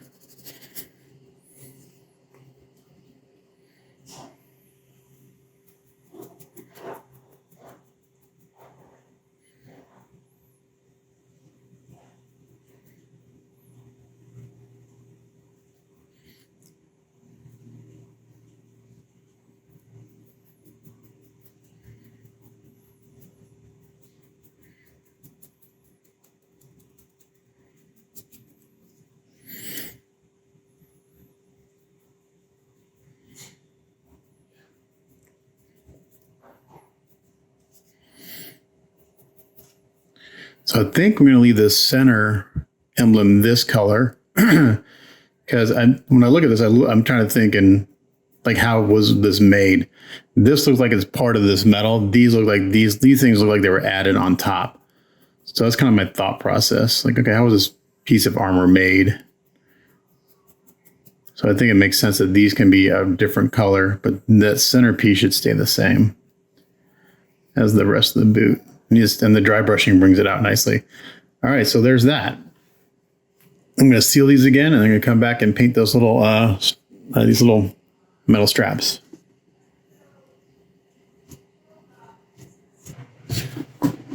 Alrighty, so I'm going in and painting these little things. I've got Vallejo liquid metal copper, and this is really old. It's actually kind of dried out, so I had a little IPA to it to thin it. So it's not going on super opaque. I have to put it on in several light coats. But the liquid metal paints are some of my favorite metallic paints. When they're brand new, they hand brush beautifully. They smooth out. Actually, the more you work them, the better they look, which is kind of the exact opposite of most metallic. So it's taken about, 3 light coats to get this to cover all the way. The more I work it, the better it looks. So again, I'm going to do a bunch of this on camera because I got to get in close to see what I'm doing. But you can see when I first put it on, it's really, really thin. And actually it dries out pretty quick on your brush. So you got to constant reload. But this will be a nice look against this kind of hammered steel, whatever metal this is. So that's what I'm doing now. So I'm going to do this, and then I'll come back, and I'm going to seal it. So it'll be a matte copper. We'll seal this, and then we'll work on the fabric. Okay, so I'm also going to work on the sash/belt area because I want this rope to be the same color as a rope on the boots. I want that to be similar. So I'm going to go ahead and get the sash painted first because I got to do that before I can brush on the belt color. So I don't want those to be the same, so I'm going to do them at the same time. So I'm just going to airbrush on some. Start off with some golden acrylic Titan Buff, which is kind of an off-white.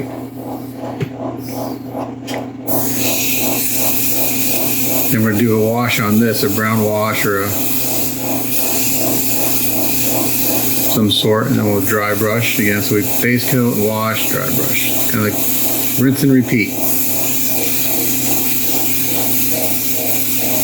Just putting it straight from the bottle since the base coat, I don't really care how it atomizes, so as long as it covers. That's all I care about.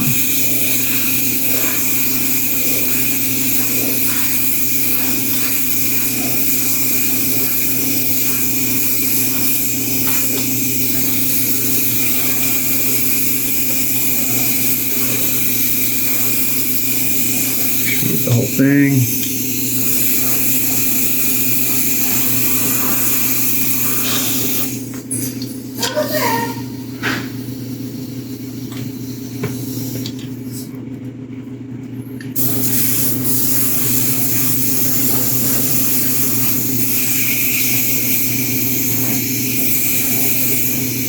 I don't want this too bright, but I want it a nice kind of warm tone to it.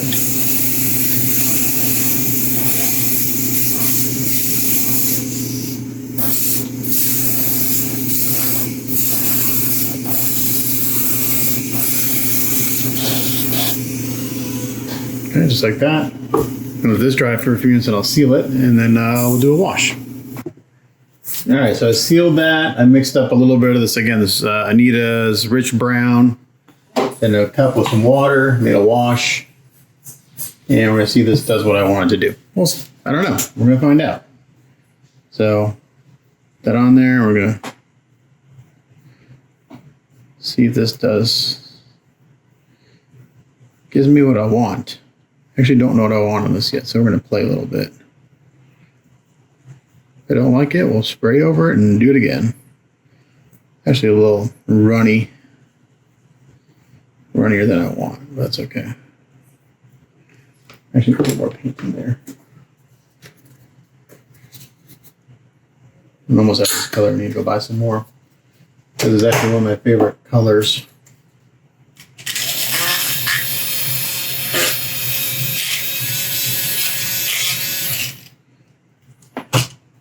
I'm going to kind of wipe this off a little bit.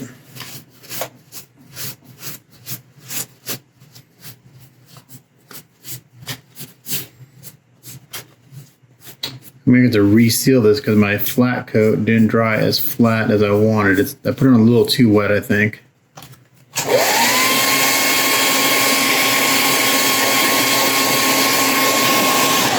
And when you put it on too wet, it dries with a sheen.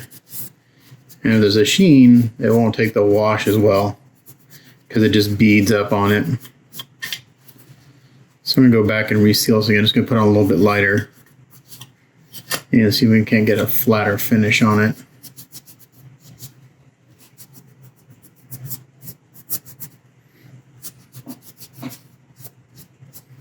But I think that's the color I want to use for the wash. So just bring it down a little bit, warm it up. So I'm going to go seal this again, get it a flatter finish. All right, so while the sealer dries on the belt / sash area, putting a base coat of black on the feet, just brushing it on, not being real careful, except for, of course, the edges of the yellow and stuff, because this is all going to get painted down. The soles will get painted and the strap will get painted. I'm just really worried about the fabric. I'm just using a big flat brush, using some acrylic craft paint, and it goes on real smooth. It dries flat. Actually covers really well. So I put it on pretty wet, just so I can get in all these nooks and crannies, get all these details. And then I'm going to have to come in with a smaller brush to get in between these little yellow panels. Like this. This brush is actually dried up. That brush is trash now. Let's use this brush.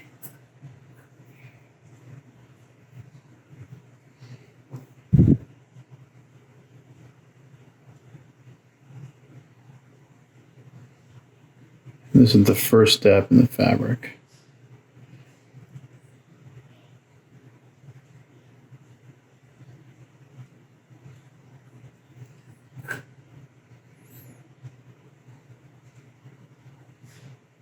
The trick is to get paint in all these little nooks and crannies of the fabric detail, because I need that filled in. So the next step will do what I wanted to do, which is going to be dry brushing. Do a lot of dry brushing. It's one of my favorite techniques.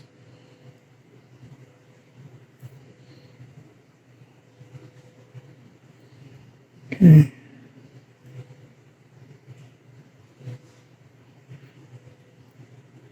And anyway, I got a little overpaint this craft. Once I let this craft acrylic dry, I can go with a toothpick and just scrape it off the yellow. It'll come right off once it's dry. So this paint is not very durable until you seal it. It's pretty fragile. So I just use it to my advantage for cleaning up.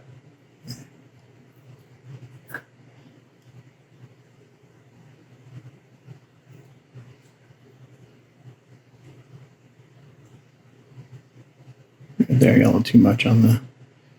Got some of the yellow. Just let that dry and I'll scrape it off.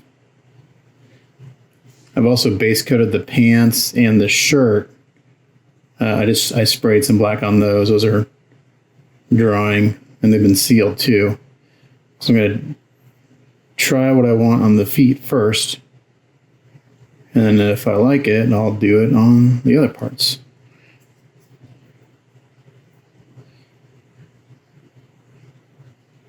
Sure, we paint way up in these areas, even though we never see these spots unless you were to turn them upside down, but we want to make sure we get that nice and clean up under there. Okay, so there's that. Let those dry. Those will take a while because I got a lot of paint on them. But once these dry and I clean up any edges, I'll seal the black. And then we'll bring out the details in this fabric. It's sculpted really, really nicely. Just tricky getting in between these little panels right here and not getting paint on the yellow.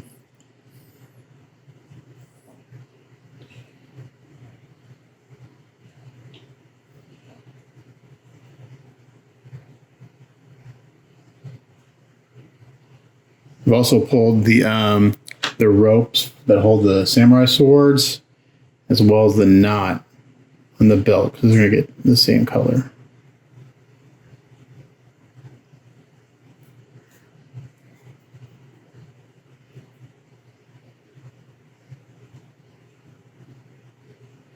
I'm gonna go for like a reddish brown rope kind of look. My reference is more of a yellow rope, but I think I want something a little warmer.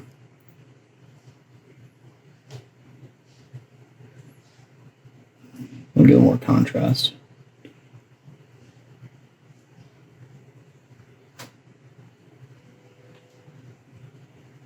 Oops, got a little paint there. It's okay, we'll clean that up. Can get way up underneath here. Okay. We're gonna let this dry, and then I'll clean up the edges where I got some overpaint on the yellow. It's not too much, just a few spots. And then we'll seal those, and then those will be ready. So I'm still waiting for the sealer on the belt to dry, and we'll do a wash on that here in a second. Okay, so I resealed this again, and I think it's the, for whatever reason, it's drying as flat as I wanted to, but we're gonna try this anyway. So I got this wash in here. I'm gonna put this on and see if it does what I want it to do. I want it to stick. I don't want it to beat up. So let's see here.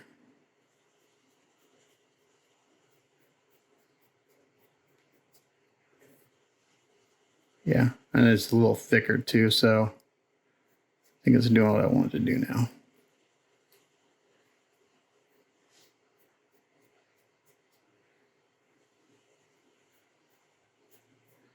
Oh, you know what I need to do? I need to paint. There's another part of this I got to do the same way. So I'm glad I thought about it. It's the long part. I got to prime that. I got to get that taken care of too. I'm glad I thought about that. Just noticed that because I was looking at the keys, like, what's that key for? That's right. It's for the other part.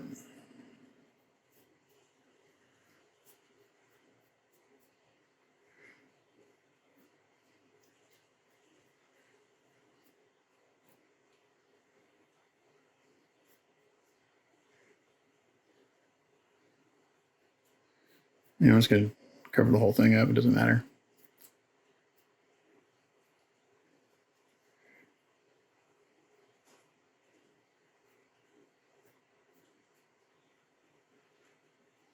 Okay.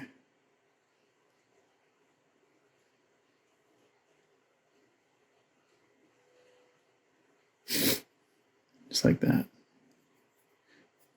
We'll make sure I get underneath the key too, just in case. You shouldn't see any of this, but just in case we don't want any bright spots peeking out. Nothing should show since I rekeyed the torsos. But just be safe. And again, we don't care what this looks like because this is going to be all put together in the end. All right. So we're going to let that dry. That's looking good. And then what we're going to do, got a little cleanup over here to set this on. We got to do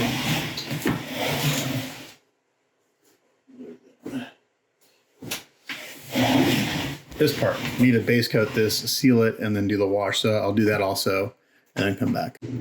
Okay, so I got this part painted and sealed, and we're gonna do the same thing. We're gonna take my brown wash and just kind of slather this on there. It's a little thicker than a wash. That's okay. This one dried flatter than the other ones for some reason. I don't know what's going on. Maybe I would just put the base coat too wet on the other ones and it was not wanting to flatten out, but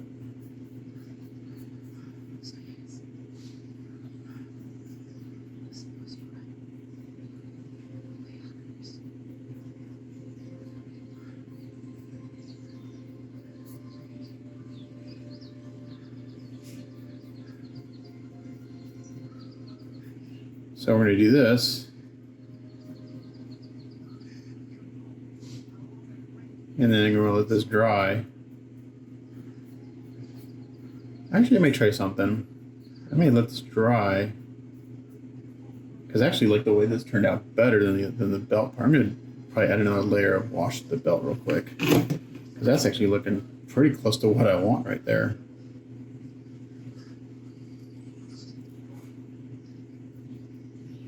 So 1 second. I can get another.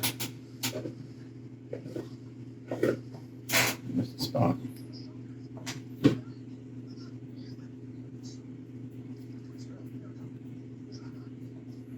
Just gonna keep working this a little bit. Okay.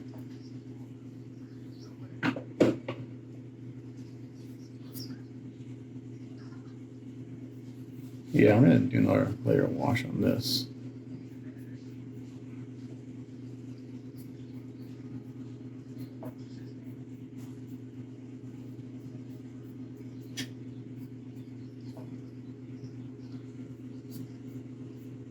Bring it down a little bit more.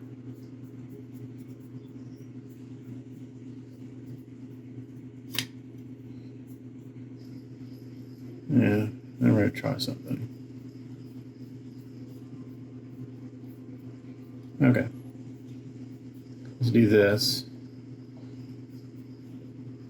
Cool. So now the great thing about these acrylics, if it's something you don't like, you just can kind of erase it and go back over it until you seal it. They're pretty easy to undo. Okay, this looks pretty messy right now, but it's okay. We're gonna clean it up. All right, let's let that dry, and then I'll seal it. Okay, so I sealed the belt and the sash. I'm not sure I'm digging it right now, but we're gonna let that dry for a little bit, and we'll play with it in a minute. But while I was waiting for that to dry, I went ahead and painted one of the feet and sent a picture to my client, and he's like, "Looks good. Let's go with it." So I got this blue satin look. That's kind of what I was going for. So the way I did this is I took the foot that's base coated in black. I took the blue that I used for all the little X's and shit, the Vallejo blue, and I'm dry brushing this on first to bring out this texture and everything and all the detail. And again, I'm just using the flat part of the brush to bring it out. Making sure I get up underneath all these edges. Oops, and already I got paint on there. And I am going back and forth and I'm doing more of a down stroke than anything.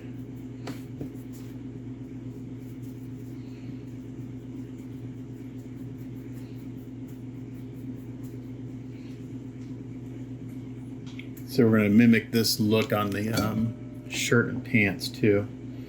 And the shirt will get, the embroidery will get brought out with like a dark silver.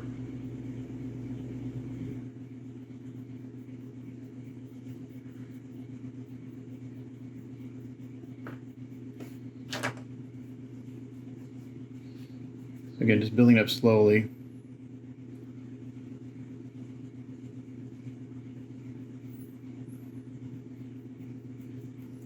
This takes a little while. As I just talked to my client on the phone. I was like, dude, this is taking way longer than I anticipated. And we talked about it, and so luckily he's super cool and just like, you know what, this is looking great. You know, I knew it'd be expensive. I didn't think it'd be this expensive. Like, I have to be honest with you, this is taking way longer. And he's like, you know what, we'll take care of it. We know we'll get it done. So anyway, he's super cool. One of my favorite clients to work for. I've done quite a few pieces, and I've got a lot of stuff here for him to do. I've got what I have. I still have like 4 or 5 pieces for him, maybe 6. And one of them is a mech, which is again gonna be I know like a month-long project, but we'll do that in the future. Anyway, so I'm going to do this. I'm going to dry brush this on because this will take a little while. I don't need to record the whole process, but I'll show you what it looks like when I'm done. Okay, So this is kind of what we look like. It's good. So I'm going for a darker blue than what my reference is. And now I have some craft paint. This is the Folk Art Metallic Blue Sapphire. And I'm doing the same thing. I'm just taking the same brush and I'm dry brushing this on top of this blue. So this is doing is it's giving me a little shimmer because I want this to look like kind of like satin. I don't want it to like scream metallic blue, but I want it to have a shimmer to it. These craft paints are perfect for this because they don't have a ton of pigment to them. So it'll add just a little bit of sheen. It'll shift this blue a little bit lighter, and it'll look like satin. It's kind of a cool little technique. I tried to do the sapphire blue right on top of the black, but it wasn't. I didn't have enough punch, so that's why I went with the Vallejo blue on top of the black. Because again, these craft paints don't have a ton of pigment. That's why like they're 98 cents a bottle. They're super cheap. They're not highly pigmented, but you're paying for mostly water than any, more than actual pigment.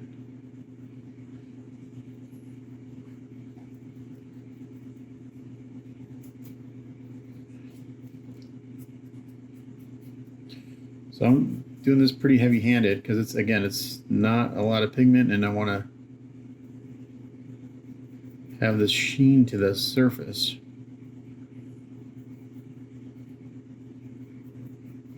And then by dry brushing, we still maintain all the nice details and texture in the fabric, sculpted in the fabric.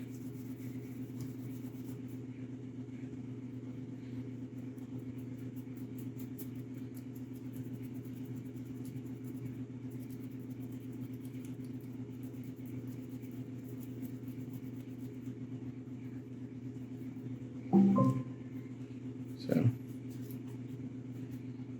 just going over this. Pretty heavy with the sapphire.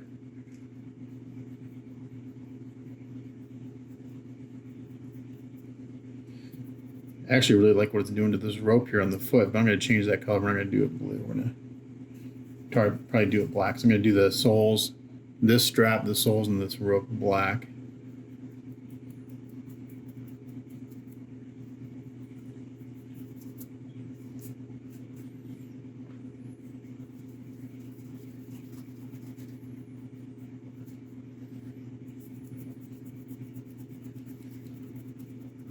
So hopefully that's showing up in camera. It's got a nice shimmer to it. And then when I seal it, it just brings it down a little bit.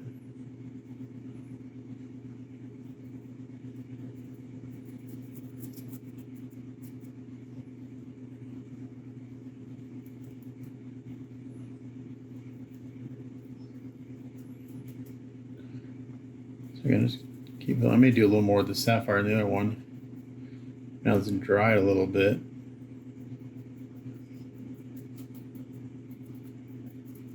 That's looking pretty good. So let's bring this other one up here and do a little more. Compare them. Seeing like one spot that I think could use a little more.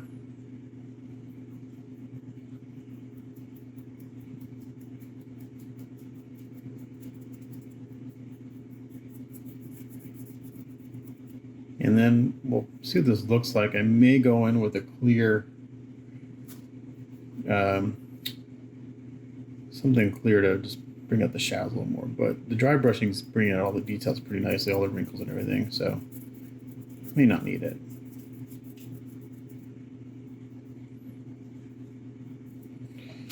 Now let's compare these. This one could use a little more of the sapphire. Bring it up just a little bit.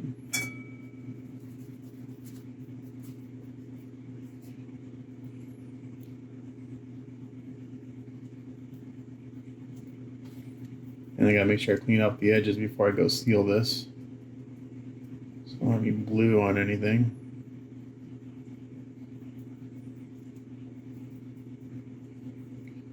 Yeah, it's a nice look, I think. So it's just not straight up blue, it's just not straight up black. It's got some nice detail and some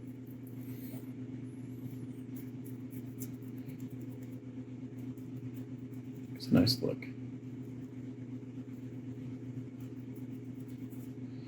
Okay. It's been pretty good.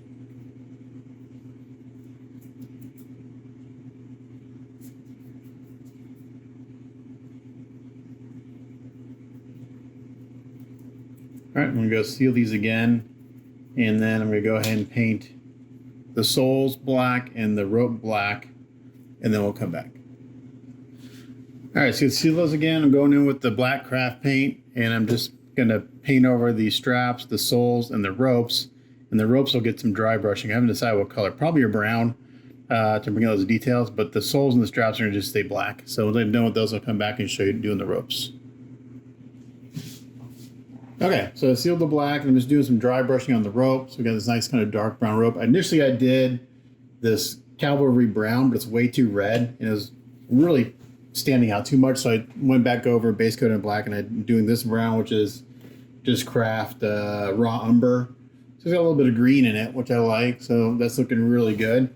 So I'm just taking just a really small brush, again, just dry brushing, and just take most of it off. And then just going in here and dragging it across the top. And this takes a couple coats because, again, this is a craft paint, which is really crappy at covering. But again, I don't want it to look brown. I want it to look, I want to have some definition to this rope. So I'm using a really thin brush so I can drag it across the top and then let the bristles kind of fade over the edges. Just like that.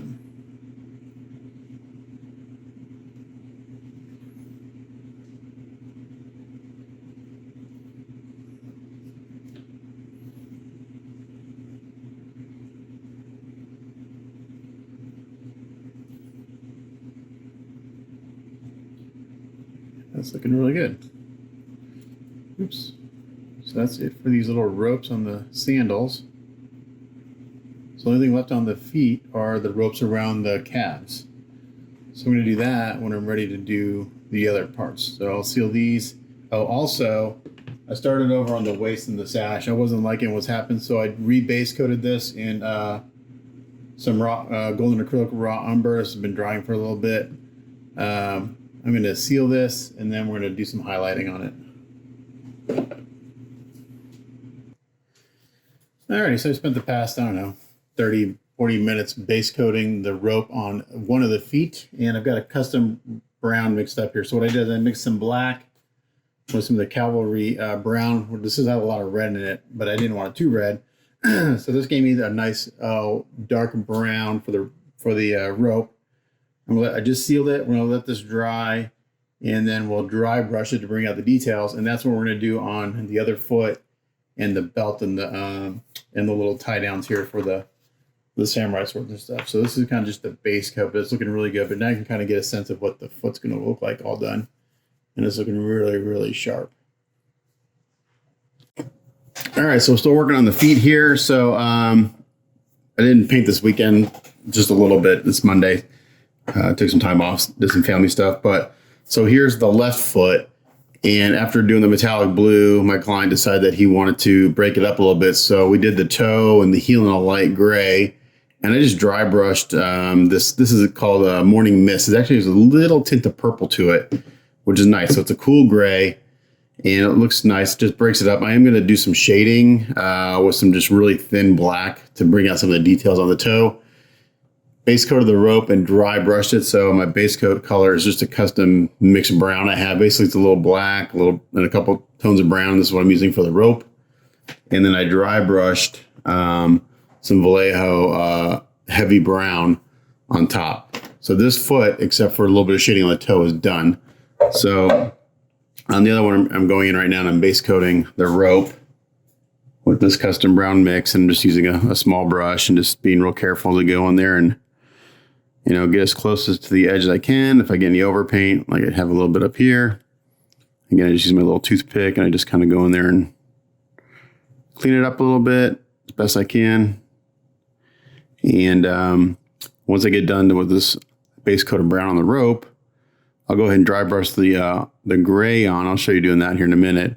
And then I'll seal it all, and then I'll dry brush the highlight color on the rope. And then I'll seal it again, and then we'll do some shading on the gray. So I'm just going to keep putting this brown on the rope and getting this where it needs to be, and I'll come back and show you putting the gray on. Okay, so I got the rope base coated and looking pretty good. I still have to dry brush the highlight on. So now what I'm going to do is I'm going to take this Morning Mist Gray, whatever this is called, Morning Mist craft paint. Got some in my palette here. It's got a little chisel brush. I will have to go back through and repaint this part and the rope and stuff, which is not the end of the world. Just because I'm going to get some on there. There's no way of avoiding it. But again, we're just going to dry brush this right on top of the blue.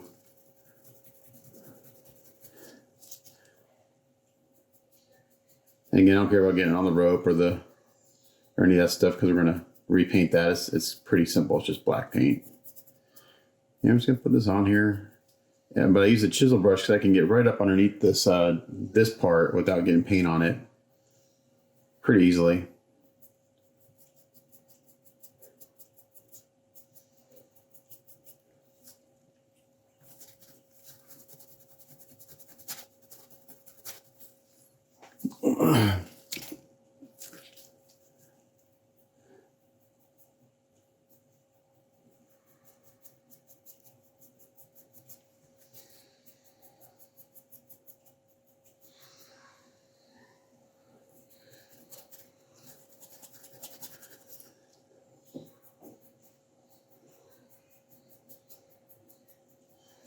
I'm not being careful around the black, so I'm going to repaint the black and that rope. But I'm just being a little careful when I get up underneath this part right here. That's why I like a chisel brush, so I can get right up underneath that lip.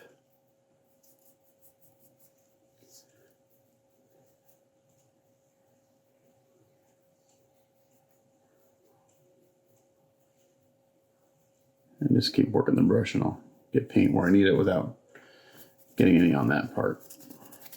And if I do, it's no big deal, I'll just wipe it off. But if I can avoid it, we'll avoid it.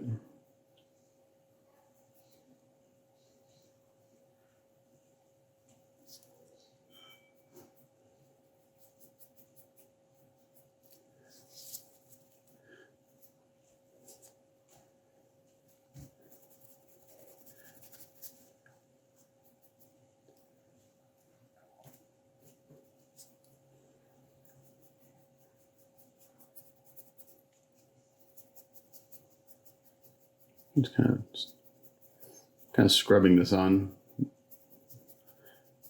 and less dry brushing. But I don't have a whole lot of paint on my brush, so that's why I'm kind of doing this motion. And these, like I've always said, these craft paints don't have a lot of pigment in them, so it takes more of it to cover.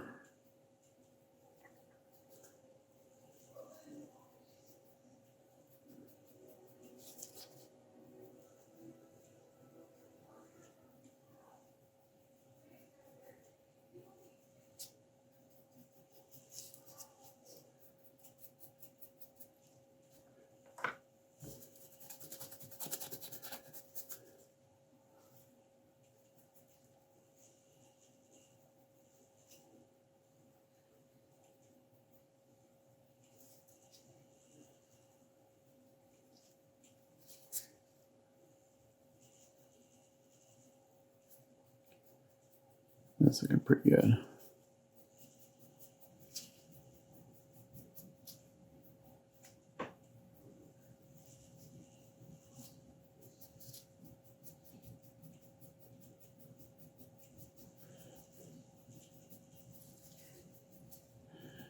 So this is a little bright for my taste, but like I said, I'm going to do some shading, which will tone it down a little bit. When I get to that point, I'm going to go ahead and repaint the black and the rope, and then get the rope around the ankle or the calf done.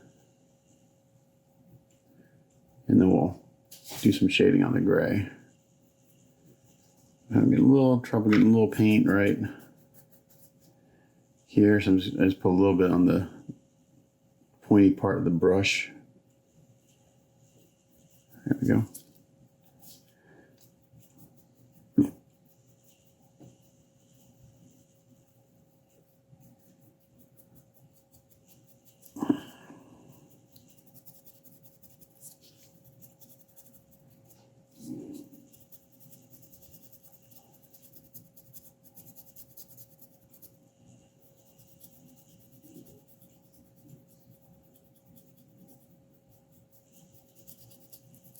All right, that looks pretty good. Got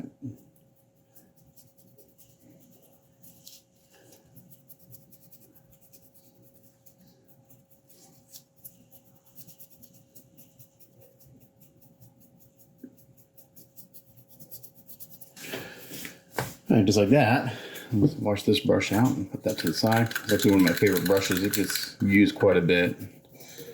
A little chisel brush. And now to repaint the black, I'm just using the craft black paint, and this covers pretty well. Just use it straight, I don't thin it at all.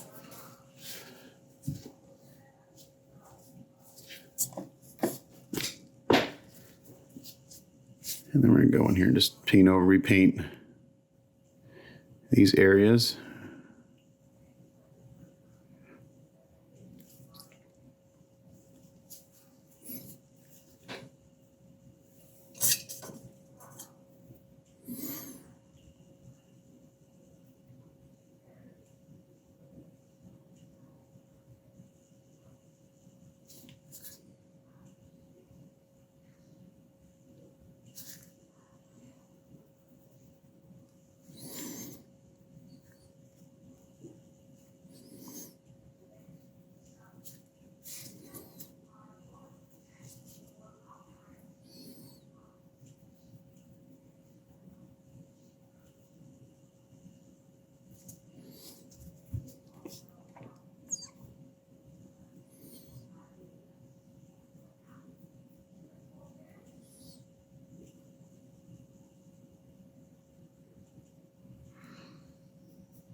And just being careful, since I didn't seal this, not to get this on the gray part.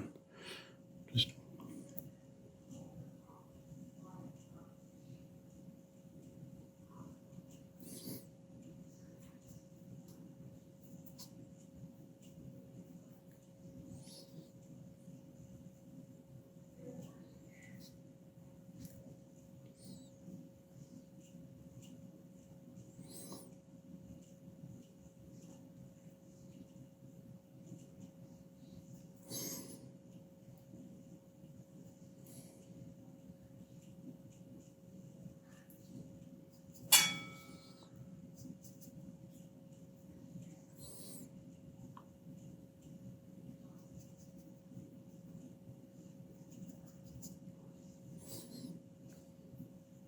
yeah, this goes pretty quick.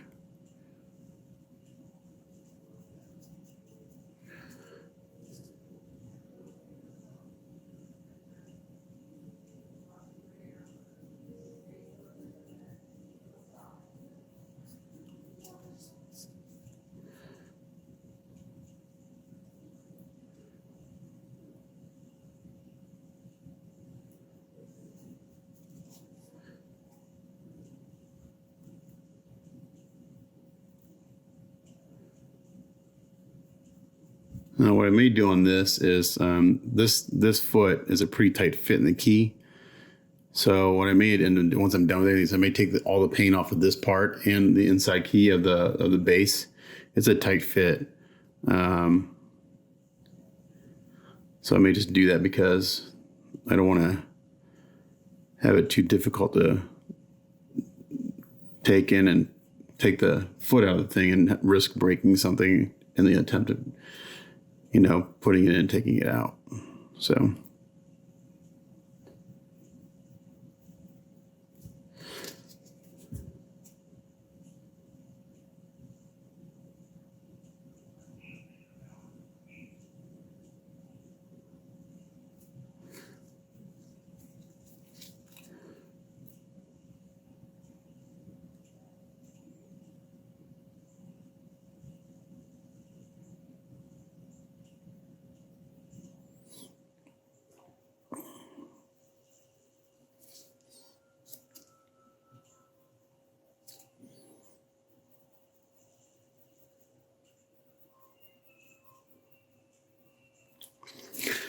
And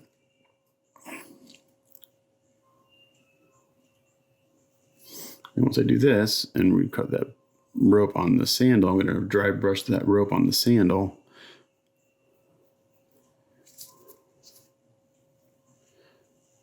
And we've got a different color for that. It's a craft paint, but it's just a little subtle tone to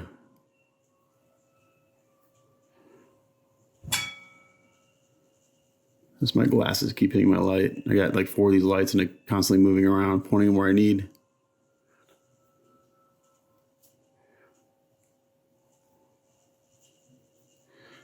It's either my glasses or my optivisor hitting the lights all the time. Okay. That looks pretty good. Not seeing any obvious areas that need to be addressed. And then we go in here and do the rope.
I do like the gray on there. It's just a little bright right now, I think. We're going to tone it down.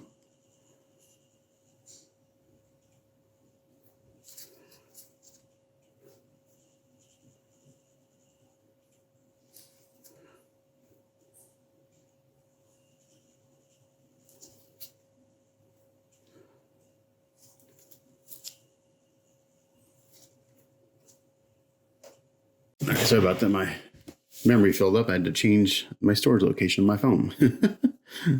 Anyway, so we're going in here and doing this rope. And then we're going to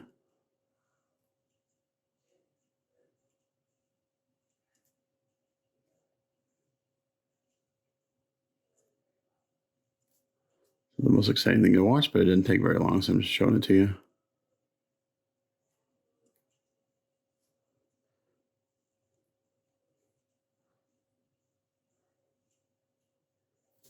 Once I get these feet done, I'm going to work on the rest of the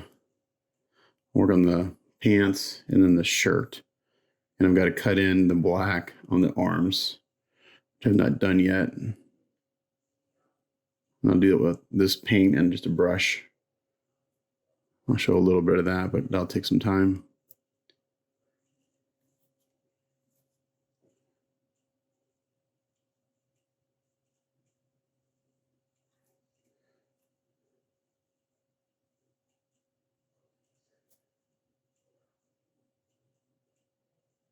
Okay, so we cut in all the black. It's nice and clean.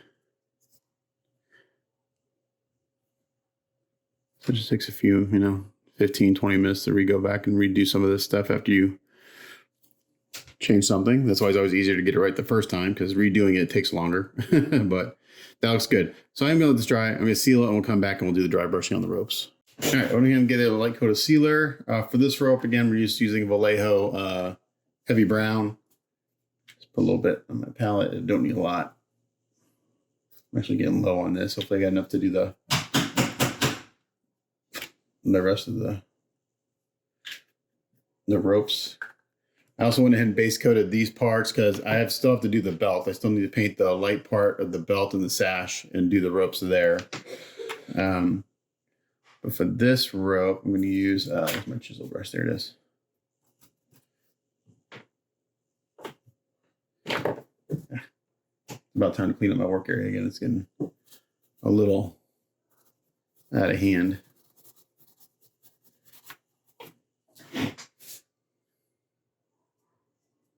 Again, I just like to use the flat part of my brush for the most part.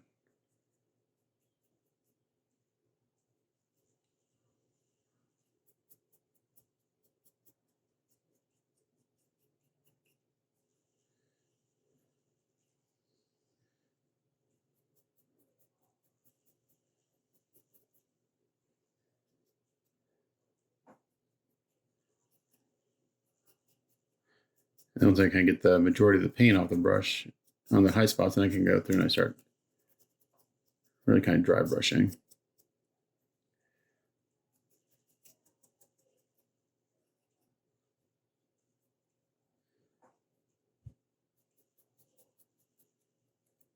And the chisel brush allows me again to get pretty close to the other painted surface without getting paint on it. So I like that because I can work it into the crevices a little bit easier.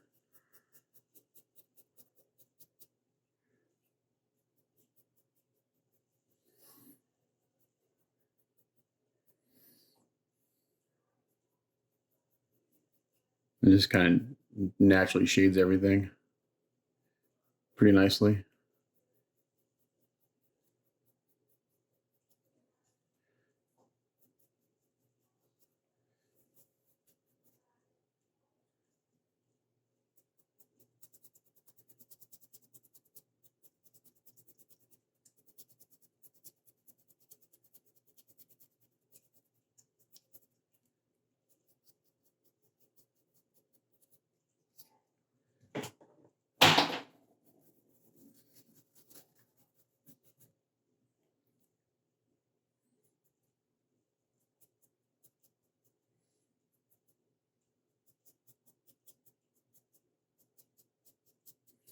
And it goes on pretty bright, but then it dries down to the tone I want. So you kind of have to think about that if you know your paints and how they dry down, and knowing that when you put them on, they're going to dry about a shade darker.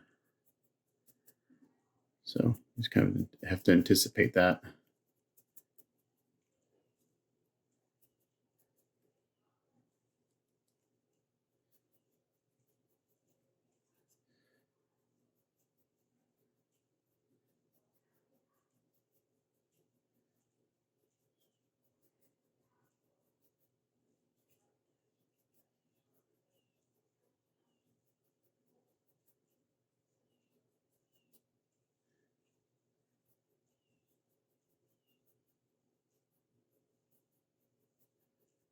And we're getting pretty good here. Almost done with this part. I like to get a little bit of this highlight color kind of on the whole piece. I don't want any like obvious delineation between this dry brush color and the base color. So that's why I'm kind of lightly going into the crevice a little bit too. So it kind of gets, so it just kind of fades into that shadow area. And just picks up more of the details on the sculpt. Here I got a little zealous. I got some on the copper. Just take it off with a Q-tip.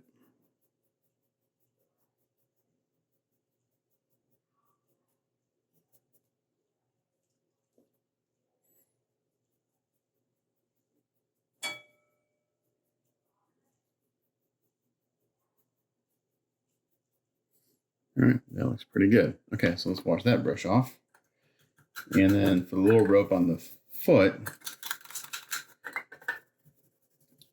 I'm just using craft paint, and this is raw umber. This is very light.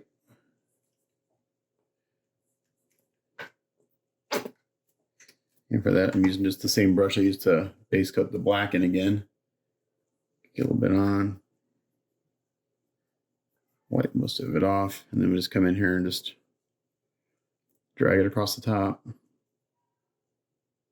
It's pretty subtle on this one, but it does show up.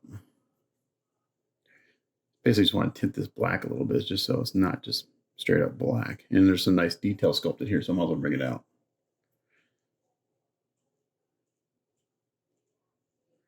And with this little skinny brush, I can just drag it across the top, and the bristles that fall on the side of the rope just kind of naturally shade it. So kind of works into my advantage.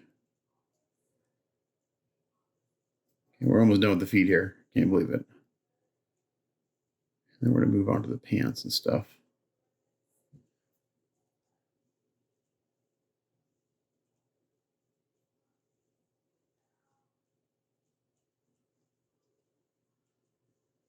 All right, just like that. So now I got some detail on those ropes on the feet. Let's put that to the side. And now I'm going to, see, do I have that? I might try this shading gray. How dark is this? That's not exactly the color I want. Well, this might be just perfect. Let's see. I don't think that's what I want to do.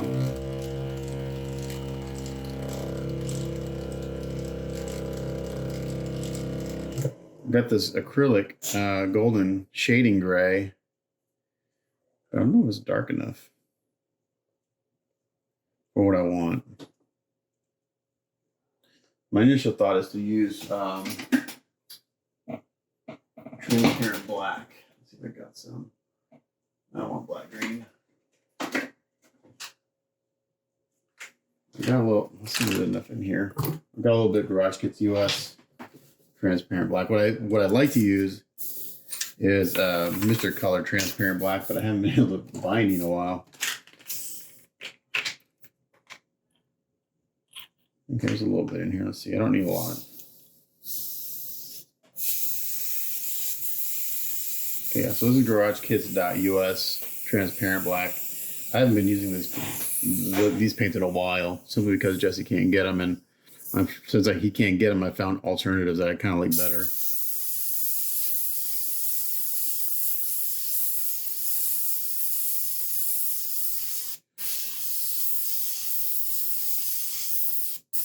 So there's some detail here in the toes and stuff, and I want to put a little shadow against the rope. I'm gonna bring this out a little bit.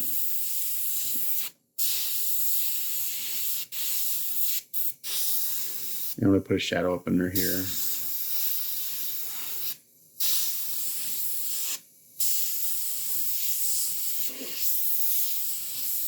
And I don't care if this gets on the black because it's black and this is transparent black. So I'm adding a shadow underneath this blue. Around the soles and the straps.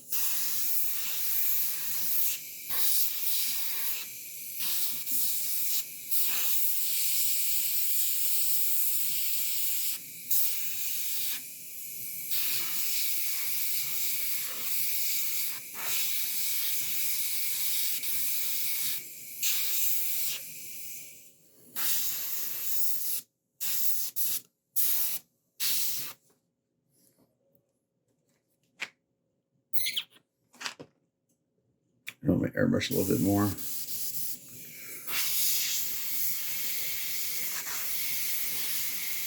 And this stuff does pool pretty quick, so you gotta put it on pretty light. Just build it up.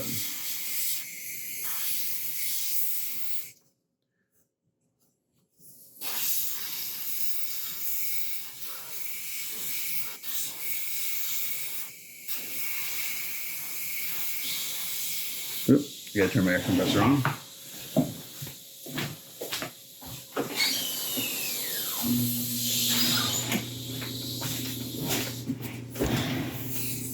My air compressor power is tied to my spray room, so I gotta go turn it on in the spray room.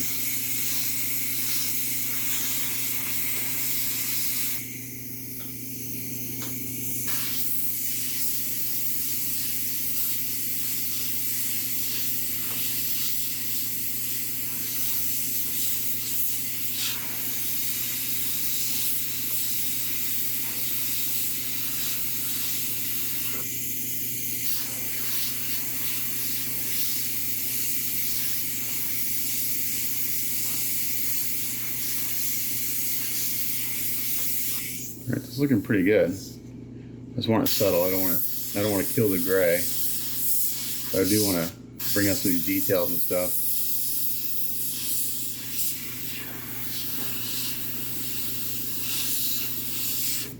So let's look at this one compared to the other one that hasn't had any shading on it. So the right's been shaded, the left hasn't. It's pretty subtle, but I think you can tell a difference. So I'm going to finish that on there. See the leaves and the feet will be done, and then we'll come back. Okay, so I've been working here. I haven't been filming a lot in the past couple hours, but I got the belt and the sash done. It's looking really good. I also did the little ropes that hold the samurai swords and the knot. That's done. It's drying on the side. But so for the sash, what I ended up doing, I went in and I highlighted that brown color with the golden acrylic Titan buff. Added highlights, then blended that in, and then I went in and hit the shadows with where is it? Transparent brown oxide, and then I just kind of misted it out. I got this nice kind of tannish brown canvas look going on, and then we got the brown rope around the waist. So that's done. And I've also went ahead and cut in the black on the arms and sealed this. Got to let this dry for a little bit, and I can start dry brushing the blue onto all the black part, the rest of the clothing. And I'll show that when I'm ready to do that. All right, moving on to the pants. I'm doing the same thing I did on the shoes. I just got a base coat of black. I'm using the Vallejo blue, and I'm just dry brushing it on. And I'm putting it on and just kind of going. I want to leave the pattern in the pants. So I'm just kind of going down like this. I don't want to fill in the texture with paint. I want to see that still. So just using the flat part of my brush and just dry brushing this on. And then we're going to go with that metallic and do the same thing. And then I'll probably end up doing some shading since it's got like nice wrinkles and stuff. I'm almost out of this blue, so I have to go see if I can buy some more at my hobby store. I think I've got enough for the pants. If not, I've got a color that's similar to it I can use for the shirt and stuff. It'll be close enough. By the time I do all the other stuff, I just need a blue down, so I'm not trying to dry brush metallic blue on top of black. So anyway, so I'm going to do this for a while and get this all taken care of, but we're kind of looking for what this is looking right here. That's kind of what we want it to look like. And it's not taking too long. I just have to load my brush up quite a bit. So I go through the paint pretty fast since I'm dry brushing. And the hard part's kind of getting down to these crevices and stuff. And as my brush loses paint, then I kind of go back and do the dry brushing motion. I just don't want to fill in the texture with paint. I want to be able to see that black kind of pattern that's sculpted in. So that's what I'm doing. Got this bottle turned upside down so the paint flows.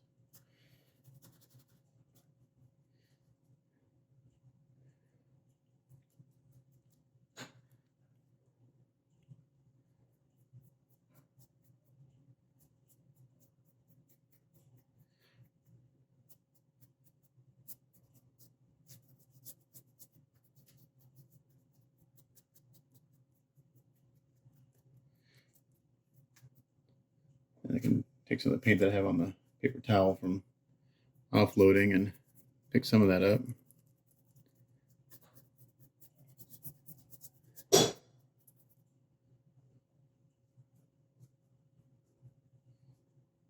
I'm using this little chisel brush because it's nice and flat, and the bristles are pretty stiff. I tend to use a stiffer brush for dry brushing because when I don't want to get paint down in the crevices, I use a stiffer brush. I can use the flat part of the brush to avoid getting paint in the crevices where I don't want it.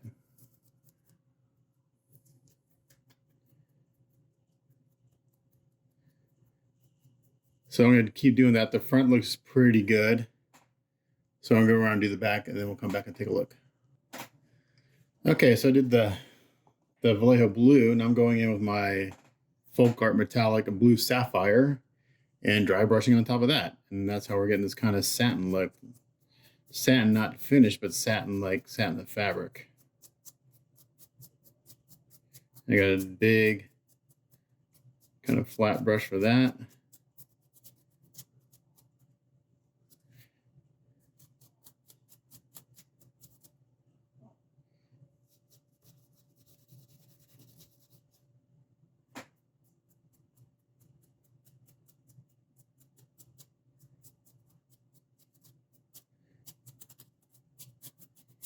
And this will help just maintain some of that nice pattern that's sculpted in.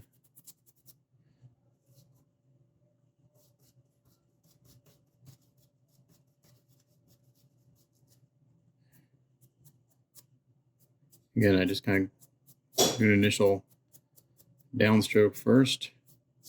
So I do the blue on top of the black first. If I try to put this craft paint on top of the black, it would not cover. So that just gives it a little more vibrance.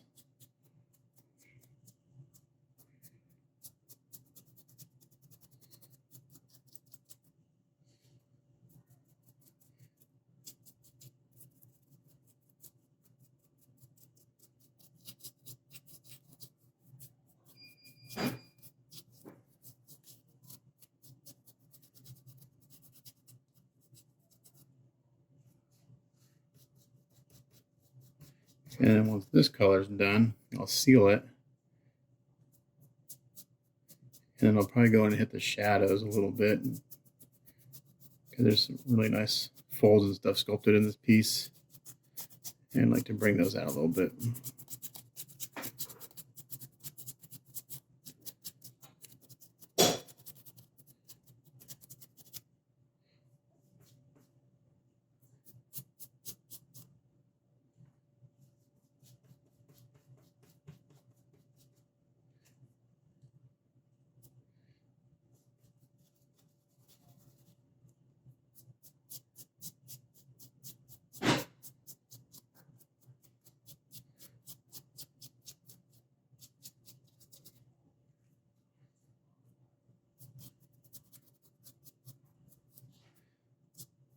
All right, so I'm going to finish this up, and then I'll seal it, and we'll come back.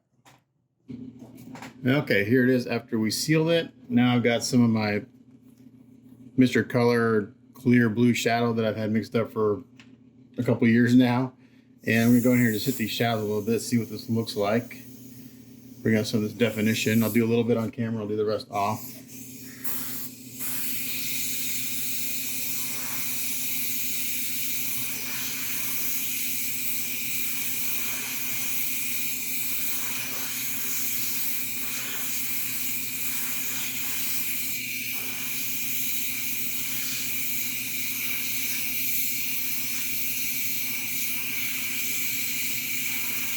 So I'll still be able to see the metallic kind of satin look through this clear color.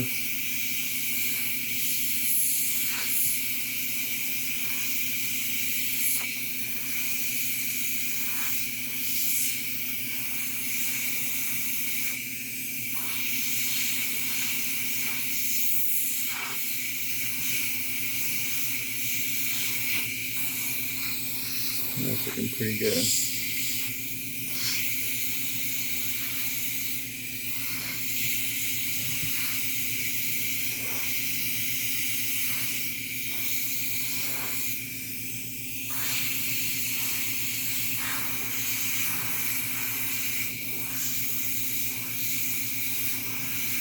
So I'm not going to show the shirt on camera because it's going to be the same process, and I can work faster if I'm not trying to film it.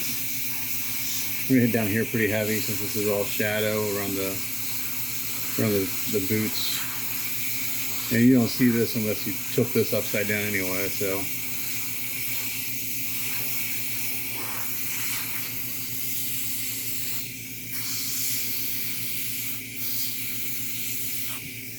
And that looks pretty close to what we have on the feet. The feet don't have to match exactly, but I want the pants and the shirt to match pretty close.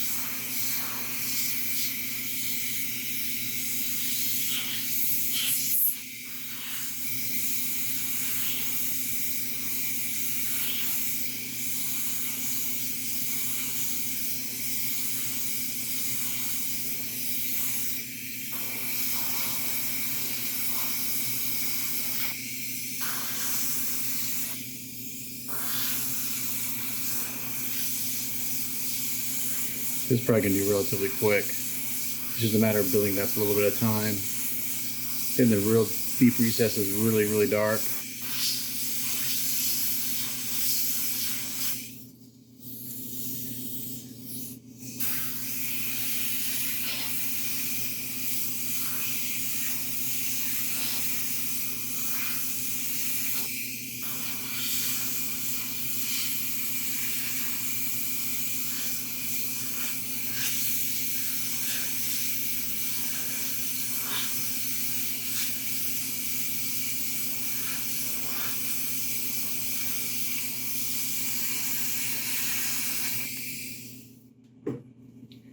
Yeah, it's looking pretty good.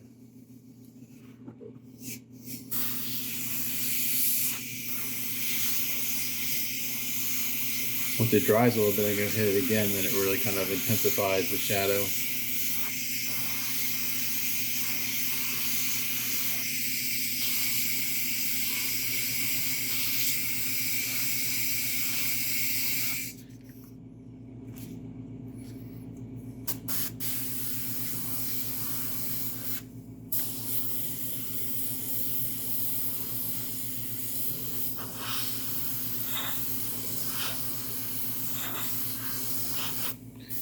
I'll get a real good sense of this, what this looks like once they put the armor on it.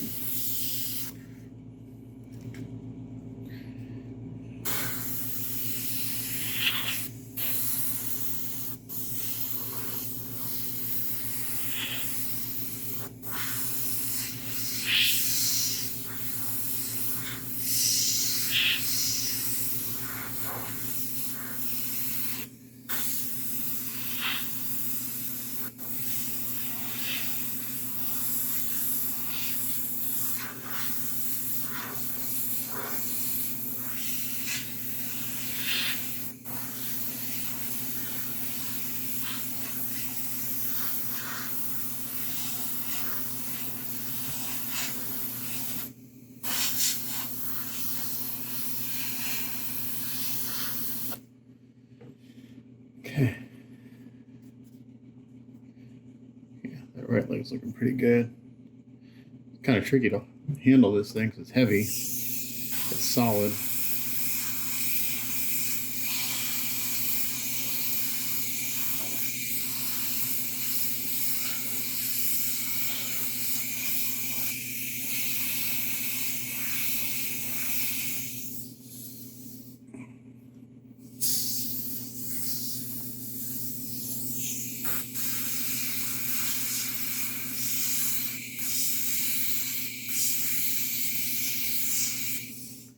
So it's real deep recesses. I hit it pretty hard. I want that pretty much almost black. But it'll be like a midnight blue is what it'll look like. In the crotch.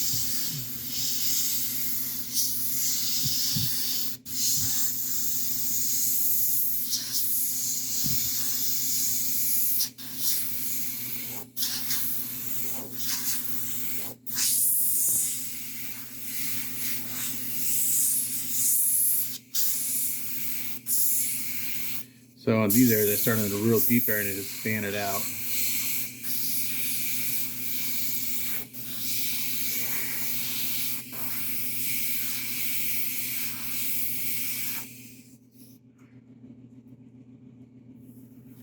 I think that's looking very good.